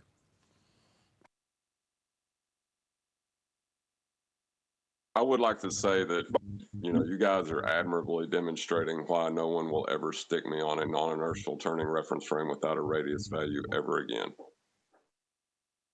Facts. But there's something you're forgetting here. Oh, well, I just want to take up that that challenge. As I was waiting for him to bring it up, I thought he'd do it tomorrow. So, just as a mild example, you sat with one of your kiddies on a roundabout, John, right? Does that roundabout have a radial value? Yes. Then that's fine. Oh, well, bollocks, damn, I didn't get him. Oh, damn, that still fits into his criteria, doesn't it? Okay, fine. You knew the roundabout had a radial value. Stop it. John's too clever with his words. He's too specific. I can't get around him. I think I can, and then I realise he's actually qualified it beautifully. Can we hey Brian, let's work this out with an actual because I'm trying to get some clarity on the set. No, it's going to be on what you're saying, but go ahead. Just one point I want to make that's been forgotten about is that all of their examples are always like in trains and planes, which are flat floors and basically parallel situations where a drone hovers above, makes a parallel with the flat floor underneath it. But the official claim is that we're on a rotating globe, which means that we still have to observe the Coriolis effect because we're on a rotating globe. We still have to observe airplanes appearing to take a curved path. We have to. Yeah, that's okay. correct. Even under. Yeah, that's how originally when it was taught to me by QE, he was doing presentations on it at the time, and the presentations went as follows. Here's how Coriolis works. You turn, something else moves in a straight path, you watch it as you turn, it looks like it drifts. That's Coriolis. Now let's forget all about Coriolis effect and focus on the plane. The consequence of Earth turning underneath, coincidentally, A, what the globe is claiming, and B, the necessity for this effect to happen, doesn't happen. So forget about Coriolis effect and what it means, and focus on the net consequences of what they're actually claiming when they say Coriolis. Because what they're saying is Earth turns underneath stuff, and the consequence is shortened flight times. Yeah, well, the thing about it is that the person on the rotating Earth isn't moving in a straight line. They're moving in a circular path. The airplane is moving in a straight line, even within their claim of an atmosphere moving with the globe. No. So there is no way for you to not observe that plane. No, they're not. They're moving in a stratified atmosphere. Yeah, so the gravity magically keeps all of that in alignment. And no. I know I'm arguing for them, but this is their position, isn't it? They're gonna. You're missing something. No, let me finish. I know what you're saying in terms of the 3D rotation, and that's why I invoke gravity there, because not only and within a stratified atmosphere, and I do mean atmosphere, yeah, and gravity, and as we listened to the pilot yesterday, all of that 3D rotational point that which would be applicable outside of just all the difference between that and spinning on a roundabout. I understand. Yeah, is that what you're getting at? That's going to be no. Well, that bit they would still, that 3-dimensional component of it, they would still negate, like I said, with gravity being the alignment of all of that. Because remember, it is pulling a stratified air around and keeping it that perfect ball of air around their ball in lockstep. So all of that, they're gonna say it does all that. Yeah, but airplanes don't follow latitude lines. Latitude lines are circles. But then you're off into a different argument. Hang on, listen to me. Give me a second. There's no point talking straight through what I'm saying. I'll just respond. Says you. On a latitude line. Says you. I know. Yeah. If you're on a latitude line, right, and you're moving on a rotating body, and you will be on some latitude, then that means you have to be rotating. You're moving in a circular path. Airplanes don't follow latitude lines. Airplanes move in straight lines. So something can move around a sphere in a straight line. When I say straight, without going around it, let's just say clockwise or anti-clockwise, it can move in a straight line over it, right? But it won't be following the latitude, any latitude lines. It'll be moving straight. Latitude lines are not straight. So you still, as the observer, are still moving in a circular path. So no matter what way they twist or turn it, you still have to see an apparent deviation. No, because everything's in lock. I understand that. No, because everything, the ground and you in the air are moving in lockstep. So all of those movements within the 3D space, the gyroscopic space, if you want to imagine it there, that free space, that initial grid, you're going to plot both the Earth's movement on that and this air's movement on that. They'll follow a curved trajectory as you're describing, but the relative positions, there'll be no differential in any of the positions that they obtain. They'll always be the same. So you're just traversing. I know, unless you're saying, but ultimately you're still traversing a ball. But like I said, that takes you to a separate argument that is not and will not demonstrate Coriolis. It would demonstrate curvature, but it wouldn't go into Coriolis. May I continue my original question? Hold on. I just want to check if Brian understands this or not, because if not, I've got another analogy I want to give him, because he said this several times in the past. I've just never called him on it. Now we're into discussion about it, and we can correct him on it. If you're on a latitude line, Nathan, and you're on a globe, that latitude is a circle, and it's rotating. You're moving around in a circle. Airplanes don't follow latitude lines. They fly in straight lines. So even in lockstep, all that does is negate the time difference. So it won't be 1.5 hours between Charlotte and North Carolina and Los Angeles of a flight. It'll be 4.5 hours like we experience in reality. But it won't negate that plane is going straight while you're taking a curved path. That won't negate that. Yeah, so we I agree, and I think use, Adam does too. As Adam's just tried to explain, that would be an argument about curvature rates in distance terms, as opposed to Coriolis. But your misapprehension, if you'll allow me, is that if you've got a train with a drone hovering in it, and the train is going round and round in circles, you are asserting that if you travel diagonally across the plane in a straight line, that's the drone flying, hovering in the plane, traverses the plane, which has all of the gases moving along with it, then you're saying that in that instance, it will still experience the train moving underneath the drone that's in the train. And that's incorrect. No, you will still experience the fact that it's moving straight while you're taking your path. So from your point of view, we should be able to take a stop motion. I can never remember the correct name of this type of video, where you take it one frame a second or whatever, time lapse. We should be able to take time lapse of airplanes, and they should show up taking a curved path.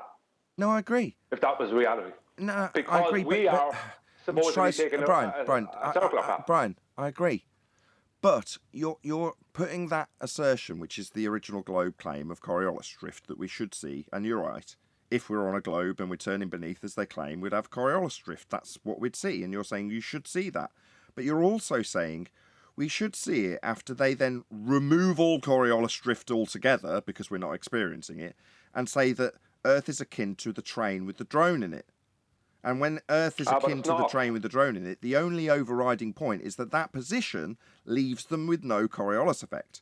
But you're saying, well, when they take that position, I say they would still experience drift. Well, you're saying that the drone in the train will still experience drift when it's going round and round in circles with the drone hovering in it. Well, I say no, based on what they say their argument is. Well, no, Or because simply, if you're in an airplane, you're in the container. You don't need to account which way you walk, which way you're flying. You're going with the air. You're in the airplane, going with everything. Exactly. Yeah, so there's no need for but an airplane accounting. is a straight line. You're missing the point. The person that's on the rotating reference frame is taking a circular path because they're standing on the rotating reference frame. The airplane doesn't take a circular path, it takes a straight path. So you have the observer taking a circular path and the airplane taking a straight path from the observer's position. So the observer would still have to observe, even with time-lapse photography, an apparent deviation. No, because I get it. Hang on, Libby, hang on. You won't have what they say negates the time issue. So you won't have an hour and a half flight between Charlotte, North Carolina, and Los Angeles, right, under what they're trying to claim. But it doesn't negate that you're taking a curved path while that's taking a straight path. Come on, sorry, Eli. So make that example in the train then. You can't. He can't. The train is a straight line. No, he can't. That's what. Yeah, That's what he's trying to tell you. What he's arguing is a time differential in terms of a distance differential, straight line versus curved. And Adams said, yes, absolutely. No, I agree with y'all. That's why I told him that, because you can't. That's your point, isn't it? You're changing. I'm not arguing a time differential. I'm not arguing that. No, but you're saying, okay, they say, well, let's all agree that they say that the spin of the Earth is analogous to, and our experience on it is analogous to us being in a plane. So when you make your example of a plane and the turning reference frame, right? Like usually when they make their counter, it's telling you what's happening in a plane. But you're saying, well, you can't give the example in a plane. Exactly. I just want to make a distinction here. Obviously, when we use Coriolis, we throw balls in straight lines. It doesn't have to be a straight line path with a projectile for Coriolis to be observed. It will be a perversion of the route. The Coriolis will still apply, even if it's not traveling in a straight line. The path of the projectile is kind of irrelevant, whether it's straight, curved, wobbly, doing loop-the-loops. What won't be seen by the observer is the path that is taken by the projectile, okay, because of Coriolis. But projectile specific path has no bearing on whether or not Coriolis will be observed. It's whether or not there are two frames of reference. And in their claim, they go to great lengths to make sure there aren't two frames of reference. That's the only time you'll see Coriolis. There may be other effects of traversing a ball, but not anything Coriolis related. I don't see how, because you've not got two frames of reference. Everything's in lockstep. Okay, then you're on a latitude. You're moving. 1 second. Just let me answer Adam there. 1 second. Sorry. You're on a latitude. You're moving in a circular path. The airplane doesn't follow latitudes. It flies in a straight path. So regardless of even if it's following curvature, the point is that it's going straight while you're taking a curved path. So you should still see a deviation due to you being the observer. You still have to see that deviation. There's no way around it. If it's taking a straight path and you're taking a curved path, you're halfway between Charlotte, North Carolina, and halfway between Los Angeles. It's not taking a straight path, though, is it? Yeah, that's what they're saying, though. But in Brian's example, they are. Take straight paths. Yeah. They don't follow latitude. Hold on a second, Adam. No, Hold on, Brian, as well. the more you say it, the more I kind of think you're right. But I'm gonna have to have a day to dwell on it, because I kind of think I understand what you're trying to get across to us now. Even if it's all in lockstep, you've still got a difference. Yeah, I think I see what you mean. Look at the diagram on screen, Nathan. Look at that diagram. I was going to say, right? nobody's listening to Brian. Yeah, look at the diagram on screen. Look at that inner circle, right? If you're on that inner circle and you're on a globe, then you're moving in a circular path.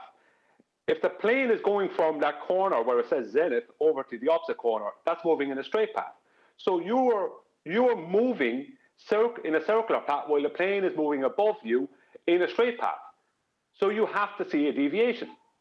No, because if you're going to apply that, you apply it to the air, you've got to adjust your altitude to make it curve, that straight line path curve. That's what they do. Yeah, because it's in lockstep. If you go in a straight line path, you'll gain altitude. Therefore, you have to drop altitude. Therefore, a straight line is curved in their argument, in the lockstep argument. No, the straight line they're talking about. You can, like I say, what you're describing here is the topography of flying over a globe, and there will be differentials, but we don't have secondary reference. We don't have a different reference frame. We've got a stationary ball. In this case, they've gone to great lengths to create a stationary ball. So whatever we describe isn't Coriolis, because in terms of their initial setup, we're flying over a stationary ball. Now we can those differentials that we would get are born out of the surface of the sphere, aren't they? But they're going to always keep everything equal. So I don't see how we're going to get a Coriolis effect. You will get perversions of flight path if you try to imagine doing a straight path in the air, which you can't do a straight path. Yeah, but what you won't ever get is Coriolis, because there's no separate reference frame. Yeah, but you're missing the point, Adam. You're on a latitude and you're rotating on a latitude. So you're taking a circular path. The plane is flying in a circular path over the globe, but it's not following the latitude. I'm rotating on a longitude and latitude. Leave me finish what I'm saying.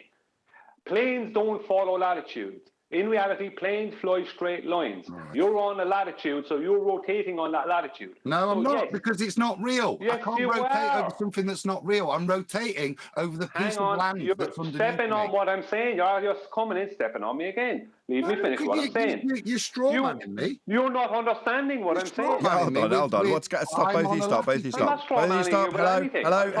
Hello. Brian, what's happening is Adam's playing devil's advocate, and you're doing your best to position something that's complicated in a different way. And all Adam's doing is putting back their repositioning for its intended purpose, to give you no net effect. Now, no matter what you do against Adam's repositioning of their get around when there's no effect to observe, will never triumph.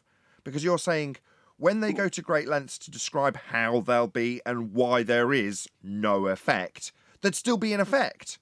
And Adam's saying, no, the whole purpose of this is to negate all that effect. Yeah. If you want to make a diagram summary, because I can't do baller anymore. I hate Coriolis at best of times. But yeah, that's a good summary. That's what I've been trying to get at. They'll always pull it back to negate your no effect. And to the point that you are just traversing, they'll argue it to the point you can go wherever you want, but they'll argue it to the point that, like I say, all you're doing is traversing a ball. No, they can't. They can't with this.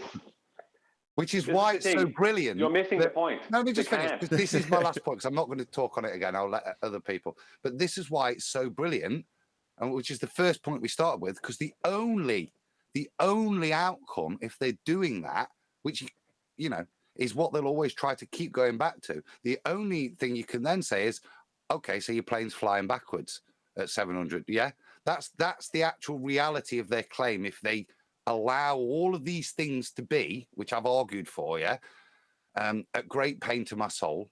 But if that's the only result, is, well, that's the actual reality, is you're flying at 700 miles an hour backwards, aren't you? If that's what they claim. So that's all you have to rebut it with.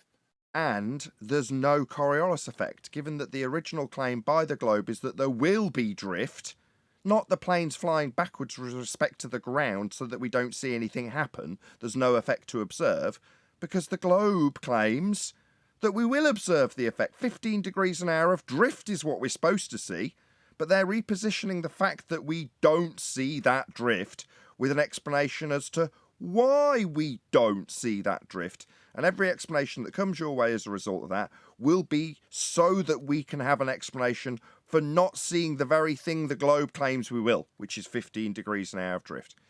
But with that, I'm going to say another massive, huge, and enormous thank you to both Discord and G+ panels for making today's after show possible.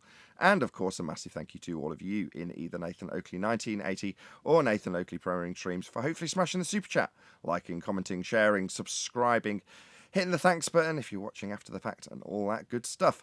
I've been Nathan Oakley, and I will see you all in the next video.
What a day! What a lovely day!